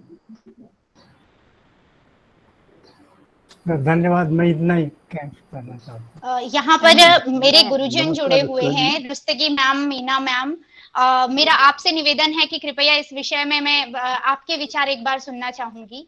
नहीं, मैं तो मनु को मैंने बहुत अच्छे से पढ़ा है और जितना स्मृति में है उतना मैं बता सकती हूँ कि जो स्त्री का जो कहते हैं ना स्त्री स्वातंत्र्य हमारा हती, उसका वो 9वें अध्याय का 3रा श्लोक है। और जब आप 9वें अध्याय के 3रे श्लोक को पढ़ते हो तो उससे पहले 2 श्लोकों को भी पढ़िए। इस तरह से 3रा समझना जो है गलत होता है। आप जब तक अपना अध्ययन पूरा नहीं करते कोई निष्कर्ष नहीं निकालना चाहिए। 3रा जो श्लोक है वो कहता है, पिता रक्षति कौमारे पर भर्ता रक्षति यौवने रक्षन्ति स्थविरे पुत्रा न स्त्री स्वातंत्र्यम अर्हति। अब जो क्रिटिक्स हैं उन्होंने क्या किया कि चौथे चरण को उठा के पकड़ लिया, न स्त्री स्वातंत्र्यम अर्हति। ठीक है, तो वो लोग कौन से चश्मे से मनु को पढ़ रहे हैं, मैं ये जानना चाहती हूँ। स्त्री स्वातंत्र्यम अर्हति में स्त्री को हम फिजिकल तौर पे अबला मानते हैं, and she is, we should admit as compare to man. अगर वो अबला है यानी कम शक्ति है तो उसके रक्षण का जो भार है वो परिवार के ऊपर होता है। पिता रक्षति कौमारे पिता यौवने रक्षति रक्षन्ति स्थविरे पुत्रा। बुढ़ापे में पुत्र उसकी रक्षा करें। न स्त्री स्वातंत्र्यम अर्हति, she should not be left alone to protect herself. मतलब ये है इस चीज का। अगर मनु को लिखना होता ये बात के स्वतंत्रता नहीं मिलनी चाहिए तो मनु ये लिखते, पितुरंकुशे कौमारे भर्तुरंकुशे यौवने वश्या स्थविरे पुत्रई न स्त्री स्वातंत्र्यम अर्हति। अंकुश शब्द का प्रयोग करते वहां पर। तो इसलिए जब आप किसी चीज को पढ़ते हैं तो मेरा, वो स्नेहा जी चली गई हैं, तो मेरा अनुरोध है कि उसको ठीक से पढ़िए, पूरी पुस्तक को पढ़िए, उसको समझिए। अगर मनु स्त्री के विरोधी होते तो वो स्त्री को, वो कहते गर्भिणी स्त्री को पहले खाना दो, उसको वस्त्र आभूषण से प्रसन्न रखो, कुमारी स्त्री को पहले खाना दो। तो ये जो चीजें हैं, और ठीक है अनुशासन जो है वो घर में होना चाहिए। जब वो बात करते हैं कि धन की बात करते हैं, जैसा शिक्षा ने बताया कि मनु में कहा है कि दासी का धन, पुत्र का धन और स्त्री का धन वो पुरुष का होता है, जो स्वामी होता है उसका होता है। ये एक अनुशासन है। इसमें अगर आप हर चीज को मेरा है, ये तेरा है, ये मेरा है, ये तेरा है, तो ये घर का बंटवारा करने वाली बात होती है। तो ये जो है वो ठीक है कि प्रीडोमिनेटिंग सोसाइटी है हमारी, परंतु प्रीडोमिनेशन तो चाहिए ही। अब भारत में अगर तुम डोमिनेट नहीं करोगे, कोई भी नेता जो है अच्छा ऊपर का, तो आप सोचते हैं भारत के लोग ठीक हो सकते हैं? क्यों इमरजेंसी में ठीक हो गए काफी लोग? आज क्यों उच्छृंखल हो रहे हैं? नेता कुर्सी फेंक रहे हैं, और वो जो है ओलंपिक्स में जाति पूछी जा रही है। किस लिए ये सब हो रहा है? कारण क्या है? कारण ये है कि हम स्थिति को समझकर बात नहीं करते हैं। हम पुस्तक को पढ़ तो लेते हैं, परंतु उस पुस्तक की गहराई में नहीं जाते हैं। तो मेरा अनुरोध है कि जब भी आप पुस्तक पढ़ें, स्त्री के रक्षण की बात हो, धन की बात हो, मनु जो है, एक तो बात है कि जो धर्मशास्त्री है वो जिस एज में, काल में किताब लिख रहा है, उस समय के जो व्यवहार हैं, उस समय के जो पब्लिक में जो कुछ होता है, उसको वो अपनी किताब में लिखेगा। आज अगर मैं किताब लिखती हूँ या आप लोग किताब लिखते हैं समाज के को लेकर, तो क्या आपकी किताब में आज का समाज परिलक्षित नहीं होगा? अवश्य होगा। तो ये भी ध्यान रखिए कि समाज जो है परिलक्षित होता है, किसी को दोष देने की आवश्यकता नहीं है। जो भी हमारा कवि है, क्रांतदर्शी है, लेखक है, वो बहुत बुद्धिमान है, बहुत संभल के वो बात लिख रहा है। कोई भी चीज मनु ने इस तरह की नहीं लिखी। देखिए, हम कुछ लिखते हैं तो गलत और ठीक होता ही है, हम कुछ बात कहते हैं तो गलत ठीक होता ही है। उस गलत ठीक को हम किस दृष्टि से देखते हैं, दृष्टि का महत्व ज्यादा है। और आलोचक नहीं होना चाहिए। आलोचक होइए, पर अच्छे के लिए होइए, उसको संवर्धन करने के लिए होइए, उसकी पुष्टि में आप पुष्टि करें या ना करें, पर उसकी निंदा ना करें, उसको इतना निंदित ना करें कि वो जो है वो ये हो जाए कि उसने क्या लिखा है। जहां तक दंड का सवाल है, आप बात कर रहे हैं, पुरुष को इतने दंड वर्णित हैं मनुस्मृति में, आप हैरान हो जाएंगे किस किस तरह के दंड है। उंगली काट दो, हाथ काट दो, पैर काट दो, क्या बात कर रहे हो? तो अगर पुरुष के लिए दंड ना दिए जाते तो नारी कैसे सुरक्षित रहती? किस लिए दंड दिए गए? तो ये सब चीजें हमें ध्यान से पढ़नी चाहिए। हम बहस करें, बहुत अच्छी बात है, बहस करिए, पर बहस का एक तरीका होता है। आपस में बहस बारी बारी होती है, ये नहीं कि सब इकट्ठा बोलें। तो मेरा ये अनुरोध है कि अनुशासन रखिए, अभी समय है हमारे पास, और हम अगर कोई प्रश्न है तो वो किया जा सकता है। धन्यवाद बहुत बहुत। मैम, मैं एक चीज यहाँ पर स्पष्ट कर देना चाहती हूँ। एक मिनट मैं उर्मिल जी का धन्यवाद देना चाहूंगा कि उन्होंने एक श्रेष्ठ उदाहरण प्रस्तुत किया है कि किस प्रकार हम वक्ता से अपनी असहमति प्रकट कर सकते हैं, सम्मान पूर्वक अपना पक्ष प्रस्तुत कर सकते हैं। इसी तरीके से हम अन्य लोग भी जो भी प्रश्न हो, असहमति हो, अवश्य प्रस्तुत करें। इससे पूर्व जी मैम, बिल्कुल मैम, आप बोलिए। मैं उर्मिल मैम, बहुत बहुत धन्यवाद, ये आपने जिस तरह से इसको स्पष्ट किया। और मुझे लगता है कि धर्मशास्त्र में नारी विषयक जब भी चर्चा हो तो एक बिंदु जरूर उठाया जाए कि जितना चाहे मनुस्मृति में लिखा हो या अन्य ग्रंथों में, उसका दुरुपयोग दोनों तरफ के एक्सट्रीमिस्ट ने किया है। चाहे वो हिंदुत्ववादी या हिंदू धर्मशास्त्र के बहुत परंपरा को मानने वाले हो, उन्होंने भी दुरुपयोग किया। यद्यपि आपने ये कहा कि स्त्री का धन एक समाविष्ट हो जाता है एक परिवार में, वो बंटवारा नहीं करता, लेकिन वही परिवार है, यहाँ तक कि स्त्रियों ने भी ये कहा है अपनी डॉटर्स इन लॉ को कि you don't have any right in your money. तो ये दुरुपयोग तो एक्सट्रीमिस्ट हिंदू की तरफ से भी हुआ, और जो दूसरा एक परंपरा है जो इसको मानते हैं कि मनु की हमने निंदा ही करनी है, उन्होंने भी किया। मुझे लगता है कि आपने जो विचार रखा है वो बहुत उत्तम है। बहुत धन्यवाद मैम, ये मैं कहना चाहती हूँ। आप ठीक कह रहे हो, परंतु मैं बस यहाँ पर हाँ बोलो मैम, मैं बस यहाँ पर एक चीज ऐड करना चाह रही हूँ कि मैंने इसीलिए यहाँ पर सर्वप्रथम भारतीय संविधान के मूल अधिकारों को सम्मुख रखा था, ताकि मैं उसका मूल अधिकारों के जो मूल अधिकारों का दृष्टिकोण है उसके संबंध में मैं मनुस्मृति के श्लोकों की चर्चा कर सकूं। ये मेरा कोई पर्सनल व्यू नहीं है, परंतु भारतीय संविधान को इस दृष्टिकोण से मैंने देखने का यहाँ पर प्रयास किया था। बाकी इसको बहुत विस्तार से इस पर चर्चा हो सकती है, और इसीलिए मैंने शुरुआत में ही कहा था कि ये विषय जो है वो विवादास्पद विषय बन सकता है। बस मुझे यही यहाँ पर ऐड करना था मैम। भारतीय संविधान के कॉन्टेक्स्ट में ही मैं एक सेंटेंस बोलना चाहूंगी। भारतीय संविधान में अब आया है ये कानून की बराबरी संपत्ति का अधिकार है स्त्री, पुत्र और पुत्री का, और मनु पहले व्यक्ति हैं जिन्होंने, उसका श्लोक तो उर्मिल जी बताएंगी या मैं और कहीं से लाकर रेफरेंस दे दूंगी, जिसमें मनु ने पहली बार ये कहा है कि पुत्र और पुत्री का पैतृक संपत्ति पर समान अधिकार है। मनु का श्लोक है ये, उन्होंने संतति किया। और जो याज्ञवल्क्य का है, याज्ञवल्क्य का उन्होंने तो 2 ऋषिकाओं से शादी की थी, वो कैसे स्त्रियों के अगेंस्ट हो सकते हैं? 2 ऋषिकाओं से शादी उन्होंने की, समान क्या उनसे बहुत अधिक अधिकार दिए हुए थे। ये जरा बस मुझे कहना था, और कुछ नहीं।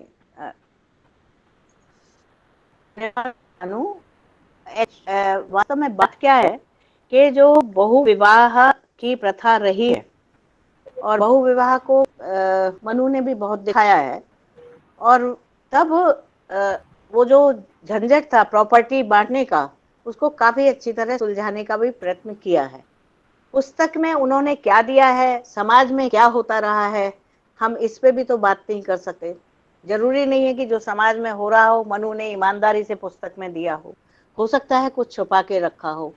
तो ये जैसे पंकजा कह रही है कि आज ऐसा होता है, डॉटर इन लॉ ऐसी है, धन वो नहीं रख सकी है, वो है, ये पारिवारिक समस्याएं हैं।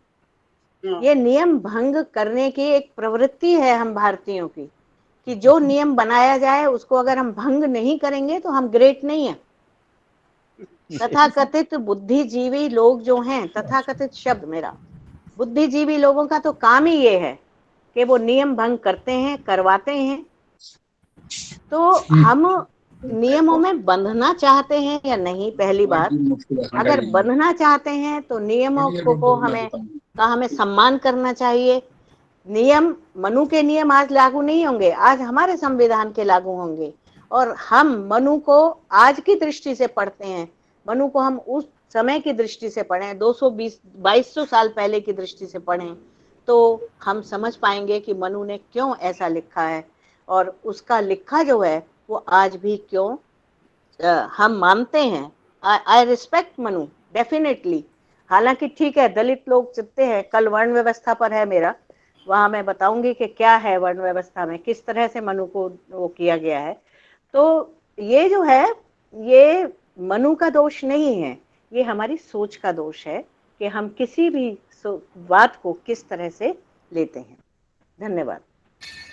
बहुत बहुत धन्यवाद। मैम एक छोटा सा मैं अपना पक्ष रख सकती हूँ? हाँ बोलो। हाँ जी मैम, मैं सोनिया हिंदू कॉलेज में संस्कृत ही पढ़ाती हूँ और गुरुकुलीय परंपरा भी पढ़ा है।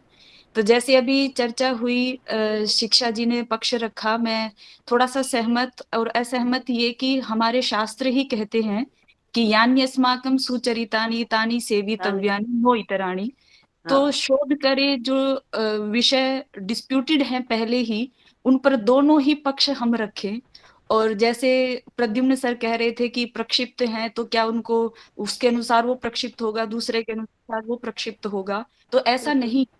जैसे वेदों में भी प्रक्षिप्त को रोकने के लिए प्रक्रियाएं बनाई गई, ऐसे ही इन शास्त्रों में भी इन प्रक्षिप्तों को निकालने के लिए भी सिद्धांत हैं, और वो है हमारे सृष्टि नियम। उन दर्शनों के आधार पर, अगर सृष्टि नियमों के आधार पर किसी भी ग्रंथ का एनालिसिस किया जाए, तो हम ये पता कर सकते हैं उस ऋषि की भावना शुद्ध वैज्ञानिक तरीके से लिखा हुआ है कि वो सृष्टि नियमों के अनुकूल है या प्रतिकूल है, तो प्रक्षिप्त निकालना बड़ा आसान हो जाता है। आज प्रयास हम वही भी कह रहे हैं कि ये दुर्भावनाएं फैली हुई हैं, प्रयास करें कि जो हमारे सुचरित हैं वही हमारी नई जनरेशन को आगे पहुंचे, और उन्हीं को ही हम ज्यादा एनालिसिस, डिबेट और उन सब में चर्चा विमर्श का एक विषय बनाएं, तो अच्छी दिशा शायद समाज को दे पाए। बस यही। बहुत अच्छा सोनिया जी, वेबिनार करने का सोनिया जी बहुत अच्छा विचार रखा है तुमने। ये धर्मशास्त्र पर वेबिनार करने के पीछे जो एकमात्र लक्ष्य रहा है वो यही है कि पब्लिक ये जाने कि हम क्या कर रहे हैं, हमारे क्या कर्तव्य हैं। हम अधिकार की तो कामना करते हैं और कर्तव्य को भूल जाते हैं। तो ये चीजें जो हैं, और एक चीज और बताना चाहूंगी मैं, ये हिंदुजा इंडिक सोसाइटी में मैंने एक पत्र इसी पर प्रेजेंट किया था। उसमें एक विद्वान थे, उन्होंने प्रश्न किया कि आज की स्त्री तो स्वतंत्र है, कोई चिंता नहीं होती। तो मैंने कहा ठीक है, आप बताइए, आपके एक पुत्री है, मैं जानती थी उनकी बेटी है, आपके एक पुत्री है, अगर वो 12-1 बजे तक रात को घर नहीं आती तो आप सो पाते हैं क्या? आप अपने बाग में टहल रहे होंगे, कमरे में टहल रहे होंगे, और जब तक वो नहीं आती आप निश्चिंत नहीं हो पाते। तो क्या आप चिंता नहीं कर रहे? क्या आपने स्त्री को स्वतंत्रता दे रखी है? तो स्त्री स्वतंत्र है, परंतु उसका रक्षा का कार्य जो है वो आपके ऊपर है। तो ये चीजें जो है समझने वाली हैं, इनको हमें समझना है। हाँ जी मैम, पर ऐसे में वो लोग कह देते हैं कि क्या नारी इतनी कमजोर कि वो रक्षा नहीं कर सकती, उसको पुरुष का सहारा चाहिए। फिर फेमिनिज्म ये भी बात कहता है। पर मैं ऐसे में ये कहती हूँ कि स्त्री और पुरुष हम इतनी बराबरी, उसमें एक शारीरिक बल अलग है पुरुष में, हम में अलग सामर्थ्य है, स्थान एक जैसा बराबर नहीं, 2 शरीर पृथक हैं, तो उनकी दोनों का कार्य क्षेत्र भी अलग है। और नारी का स्थान तो ऊंचा है हमारे धर्म शास्त्रों में, हम नीचे आकर के क्यों बराबर हो रहे हैं? तो एक पॉइंट और भी है जो मैं नारी के बारे में यहाँ बताना चाहूंगी। मैं थोड़ा देर से ज्वाइन किया था, मेरा वो ठीक नहीं, ज्वाइन नहीं कर पा रही थी, हो सकता है शिक्षा ने बोला हो। एक पंचतंत्र के मित्र भेद में एक श्लोक आता है, पुत्रीति जाता महती इति चिंता कस्मै प्रदेया इति महान वितर्कः दत्ता सुखम प्राप्स्यति वन वैति कन्या पितृत्वम खलु नाम कष्टम। अब पिता की वो देखिए कितना परेशान है पिता। बेटी हुई है, पुत्री इति जाता, बेटी हुई है, महती इति चिंता, उसको बहुत चिंता होने लगी है। कस्मै प्रदेया, किसके साथ में इसकी शादी करनी चाहिए मुझे, इति महान वितर्क, वो इस तर्क वितर्क में पड़ जाता है, पैदा हो रही। और ये वाकई में सच बात है, इसमें कोई शक नहीं है। दत्ता फिर उसके बाद दत्ता सुखम प्राप्स्यति नव, कि वो देने के बाद, विवाह के बाद सुख से रह भी पाएगी, परिवार उसको सुख वाला मिलेगा या नहीं। कन्या पितृत्वम खलु नाम कष्टम, तो कन्या जो है, पुत्री जो है, वो पिता के लिए कष्ट देती ही रहती है। तो स्त्री की पोजीशन ऐसी ही है, इसको हम मानकर अगर चलें, स्त्री को सम्मान दें, तो वो सम्माननीय है, उसमें बहुत गुण हैं। स्त्री आगे बढ़ना चाहती है, और मैं ये जानती हूँ कि पुरुष उसको सहन नहीं कर पाता है। उसकी प्रमोशन पहले हो जाए तो वो सहन नहीं होगी। तो ये जो चीजें हैं, मनुष्य को भी थोड़ा उदार हृदय होना पड़ेगा, पुरुष को हृदय उदार होना पड़ेगा, तभी स्त्री जो है और भी आगे बढ़ सकती है। समान हम मेंबर हैं, हम सदस्य हैं, हम समान ही अधिकारी है, अधिकार के पात्र हैं, तो फिर ये भेदभाव क्यों? तो इसलिए ये जो है पूरे समाज पर निर्भर करता है। तो इसलिए मैं कहूंगी कि आप स्त्री के बारे में सम्माननीय रहें, सम्मान दें। अगर आप सम्मान देंगे तो स्त्री आपके लिए क्या कुछ कर सकती है। अगर आप उसकी निंदा करेंगे, उसको दुख देंगे, कष्ट देंगे, तो उसकी पराकाष्ठा के परिणाम से भी आप अवगत हैं कि वो कहाँ तक जा सकती है। अबला है पर इतनी नहीं कि वो आपको सबक ना सिखा सके।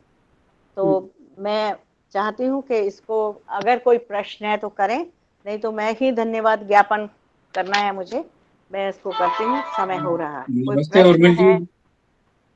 बस एक छोटा सा पॉइंट है। हाँ बताइए। मैं वैसे तो अभी ऑफिस में बैठा हूँ, बहुत थोड़ा पोर्शन ही मैं इसका सुन पाया। कुछ बातों में मैं इनसे सेमवाल जी से सहमत नहीं हूँ। इन्होंने जो कहा कि sons and daughters they don't have equal rights and property, मैंने इसके ऊपर एक छोटा सा लेख भेजा है, अभी वेद संतान की साइट पर डाल रहा हूँ। तो मैं चाहूंगा कि सब जितने भी श्रोता हैं वो उसको पढ़ें और फिर उसके ऊपर रिएक्ट करें। और इनसे मैडम से भी मैं कहूंगा कि एक बार डॉक्टर सुरेंद्र कुमार जी की विशुद्ध मनुस्मृति का अध्ययन कर लें। तो मैं पढ़ती हूँ सुरेंद्र कुमार जी को, मैंने उनका उल्लेख भी किया है अपनी पुस्तक में बहुत बार, तो मैं उनका सम्मान भी करती हूँ। और 100% मैं उनके साथ मतलब उनका मानती हूँ, ये भी नहीं है। हाँ 95% तक मैं उनके साथ सहमत। हाँ ऐसा है कि हो सकता है कि आप कुछ कम श्लोकों को प्रक्षिप्त मानती हैं, वो कुछ अधिक को मानते हैं। उन्होंने 6-7 उसके पैरामीटर्स रखे हैं जिसके आधार पर उन्होंने उसको इंटरपोलेशंस को घोषित किया। वो मैंने अपने लेख में उसका वर्णन किया है। मैं भी इसको वेद संतान के व्हाट्सएप ग्रुप में डाल रहा हूँ। ठीक है, बहुत जी धन्यवाद, बहुत बहुत।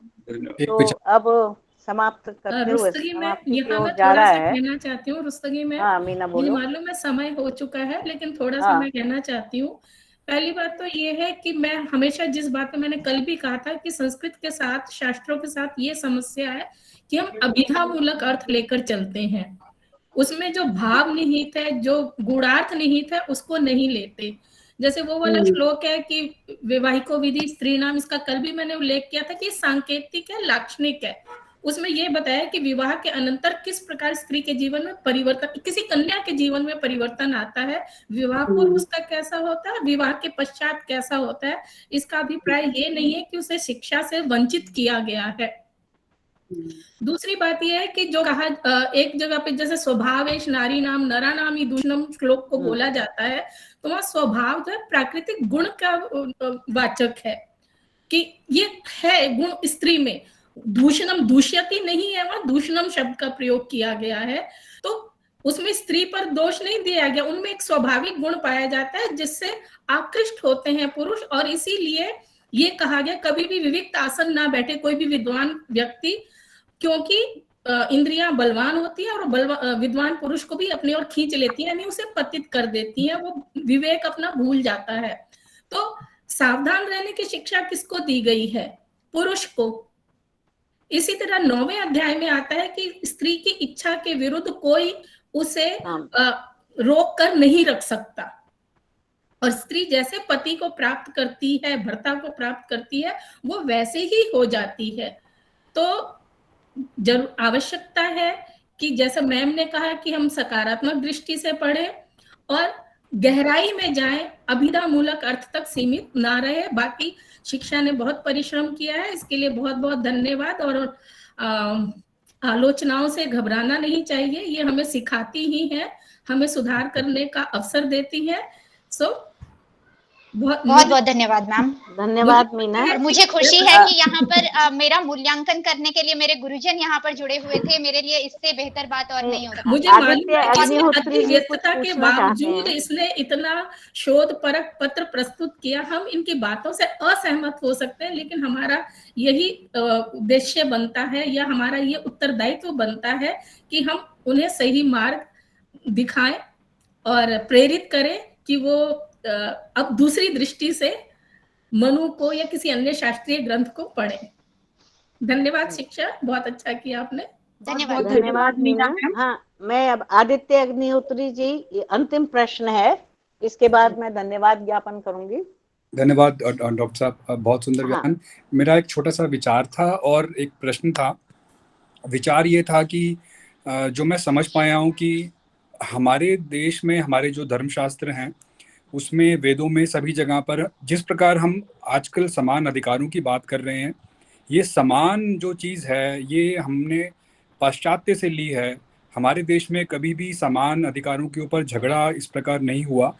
पाश्चात्य देशों में बहुत झगड़े हुए इलेक्शंस को लेकर, अधिकारों को लेकर, महिलाओं को बहुत यातनाएं सहनी पड़ी, उन्होंने बहुत स्ट्रगल किया। पर हमारे देश में इस प्रकार की भावना नहीं थी। हमारे देश में हमारी प्राचीन काल से ही हमने इक्विटेबल पावर की बात की है, हमने इक्वल की पावर बिल्कुल नहीं कही। बिकॉज हमारे पुरुष और स्त्रियों के बीच में जो भी हमारी नेचर है, जो हमारी प्रकृति है, वो अलग अलग है और कॉम्प्लीमेंट्री है। तो इसलिए समान अधिकारों की बात ना करते हुए अगर हम इक्विटेबल राइट्स की बात करें तो अधिक अच्छा होगा। मेरा प्रश्न ये है कि जिस प्रकार मनु ने लॉज दिए हैं प्राचीन काल में, उस प्रकार हम आजकल भारतीय संविधान को मानते हैं कि वो लॉज हैं हमारे लिए, परंतु वो एक हमारे राष्ट्र का संविधान है। हमारा धर्म ग्रंथ कौन सा लॉज एप्लीकेबल हैं? क्या कोई इस प्रकार की पुस्तक या शोध कार्य हुआ है जो हम जो हमारी जो जाति है, हम आर्य वंश के लोग हैं, जो हम पर एप्लीकेबल हो, ना कि सिर्फ एक सिटीजन्स ऑफ इंडिया के ऊपर एप्लीकेबल हो? इसके ऊपर मेरा एक प्रश्न है, अगर कोई इसका समाधान कर पाए तो। हाँ मीना, ये क्या है आदित्य जी, अभी 11 तारीख से ये जो मनु का जो जुडिशियल पार्ट है उस पर चर्चा है, और ये चर्चा 11 तारीख से शुरू होगी और ये 21 तारीख को खत्म होगी। तो मेरे ख्याल में उसमें आप जब अटेंड करेंगे तो काफी चीजें स्पष्ट हो जाएंगी, और वो सत्र भी काफी चर्चा के विषय उठाएंगे, बहुत उठेंगे उसमें भी। तो मेरे ख्याल में वहां आपको इस चीज का उत्तर मिल जाएगा। धन्यवाद। ठीक है मैम, एक प्रश्न आया हुआ है कि विवाह के बाद गोत्र क्यों बदला जाता है, यानी लड़की का जो गोत्र बदला जाता है, कहा जाता है कि उस गोत्र बदल गया, ऐसा क्यों? इसमें मैं बोल सकता हूँ, मैं पंडित हरिहर। हाँ बोलिए। हाँ जी, देखिए, सूर्य आत्मा जगतस्तुखस्थ आन ईड़ा भिर्विददे सुशस्त्र विश्वानरः। सूर्य के द्वारा हमारी शरीर में तत्व शक्ति बनती है, उसके द्वारा आत्मा सौल बनता है, जो हार्ट बनता है। उस तत्व के द्वारा बनने के कारण पुरुष का गोत्र, वंशजा, जिस परंपरा वंश से आए हैं उसका लिया जाता है। स्त्री पृथ्वी है, जिस मकान को आपने खरीदा वो आज 10 साल के लिए आपके है, उसके बाद दूसरा मकान दूसरा खरीद लेगा तो दूसरे का हो जाएगा। ऐसे ही कन्या को कन्यादान करने के बाद पृथ्वी रूपा शस्य सारिणी, एकदम उनको रिस्पेक्ट किया गया है। इसीलिए जो है उनका गोत्र नहीं हो पा। गोत्र मीन्स आपका जैसे शालिग्राम प्रतिमा होती है वैसे ही एक आत्मसौल है, न जायते म्रियते वा कदाचित, ये चीज नित्य है। इसलिए जो है इसको गोत्र में लिया जाता है, पैतृक पिता का गोत्र माना जाता है। जो पुत्र है पुन्नाम त्रायते पुत्र कहा है, इसलिए सूर्य आत्मा जगत, सूर्य के द्वारा जो हमारी सौल बनती, आत्मा बनती है, इसलिए उस पुत्र का गोत्र माना जाता है अथवा वंशजा गोत्र माना जाता है। मेरे विचार में डॉक्टर जी के सामने हम क्या बोल पाएंगे, डॉक्टर उर्मिला जी बता देंगे इसमें विस्तार से। क्योंकि भी क्लियर नहीं हुआ ये मुझे तो। डॉक्टर साहब आपकी आवाज नहीं आई। तो समझ नहीं आया, हरिहर जी ने जो कहा वो समझ नहीं आया। माइक म्यूट है मैडम जी। मैम आपका माइक ऑन नहीं है। हम समझ लेंगे हरिहर जी से कभी आराम से, क्योंकि वो बहुत ही ज्योतिष टाइप बोलते हैं तो मुझे भी कम ही समझ आता है, पर हम समझ लेंगे, ऐसी कोई बात नहीं है। और जिनने प्रश्न किया है वो भी हरिहर जी का नंबर ले सकते हैं वेद संस्थान से और उनसे समझ सकते हैं। तो अब मैं धन्यवाद करती हूँ। ये एक औपचारिक एक मिनट मुझे बोलना है। शिक्षा से बस प्रशंसा करनी है, बहुत अच्छा वक्तव्य था शिक्षा आपका, मेरे को बहुत पसंद आया। बाकी आलोचना तो सब चलती रहेगी। मेन बात ये कि बहुत ही अच्छा बोला आपने, बस इतना ही बहुत बहुत बोलूंगी। धन्यवाद मैम। ठीक है, धन्यवाद। ये आलोचना नहीं है, ये प्रश्न उत्तर है जिससे ज्ञानवर्धन होता है। तो ये धन्यवाद ज्ञापन जो मैं करने जा रही हूँ, ये मात्र एक औपचारिक व्यवस्था है। अन्यथा तो हम प्रिय वक्त्री डॉक्टर शिक्षा सेमवाल, संचालिका प्रिय सुमन के क्रमशः हृदय से सुंदर शोधपरक व्याख्यान प्रस्तुत करने के लिए तथा सत्र संचालक को सत्र को नियमबद्ध रखने के लिए मैं आभारी हूँ। पुनश्च वेद संस्थान के अध्यक्ष जी प्रद्युम्न जी का, डॉक्टर देवकृष्ण दास जी का, मिश्र जी का, समस्त सहयोगी वर्ग का, अन्य सत्यदेव चौधरी जी का मैं मनसा वाचा कर्मणा धन्यवाद करती हूँ, जिनके सहयोग से ये वेबिनार चल रहा है। सबसे बड़ा धन्यवाद तो हमारे श्रोताओं का है, और जिस रोचकता से वो इसमें अपना रुचि ले रहे हैं, वो उससे मुझे अच्छी प्रसन्नता हुई है कि धर्मशास्त्र जानने के लिए आप इच्छुक हैं, और धर्मशास्त्र को जानना आवश्यक भी है, मैं ये सोचती हूँ। तो आप लोगों का बहुत बहुत धन्यवाद है, आभार है। और इसी के साथ मैं जो है डॉक्टर दास जी को शांति पाठ के लिए आमंत्रित करती हूँ। इसके साथ ही मैं अगले दिन की कल की सूचना आपको बता देती हूँ। कल डॉक्टर उर्मिला रुस्तगी का व्याख्यान है और विषय है वर्ण व्यवस्था। डॉक्टर मीनाक्षी मिश्रा जो हैं, वहाँ की हैं लाल बहादुर शास्त्री की, वो संचालिका रहेंगी, और मेरी गुरु डॉक्टर सुंदरी सिद्धार्थ जो है वो धन्यवाद वक्त्री हैं, धन्यवाद ज्ञापिका हैं। और अब मैं प्रश्नोत्तर समय वगैरह सब रहेगा। चलिए फिर कल के लिए तैयारी करते हैं, और आज हम शांति पाठ के लिए दास जी को आमंत्रित करते हैं, डॉक्टर देवकृष्ण दास जी। आइए शांति पाठ करते हैं। आज का विषय बढ़िया रहा, रोचक रहा। ओम द्यौः शान्तिरन्तरिक्षं शान्तिः, पृथिवी शान्तिरापः शान्तिरोषधयः, शान्तिः वनस्पतयः, शान्तिर्विश्वे देवाः, शान्तिर्ब्रह्म शान्तिः, सर्वं शान्तिः, शान्तिरेव शान्तिः, सामा शान्तिरेधि। ओम शान्तिः शान्तिः शान्तिः। वैदिक अभिवादन सभी को, सबसे नमस्ते। नमस्ते जी, नमस्ते जी, सब नमस्ते। नमस्ते। सभी को प्रणाम।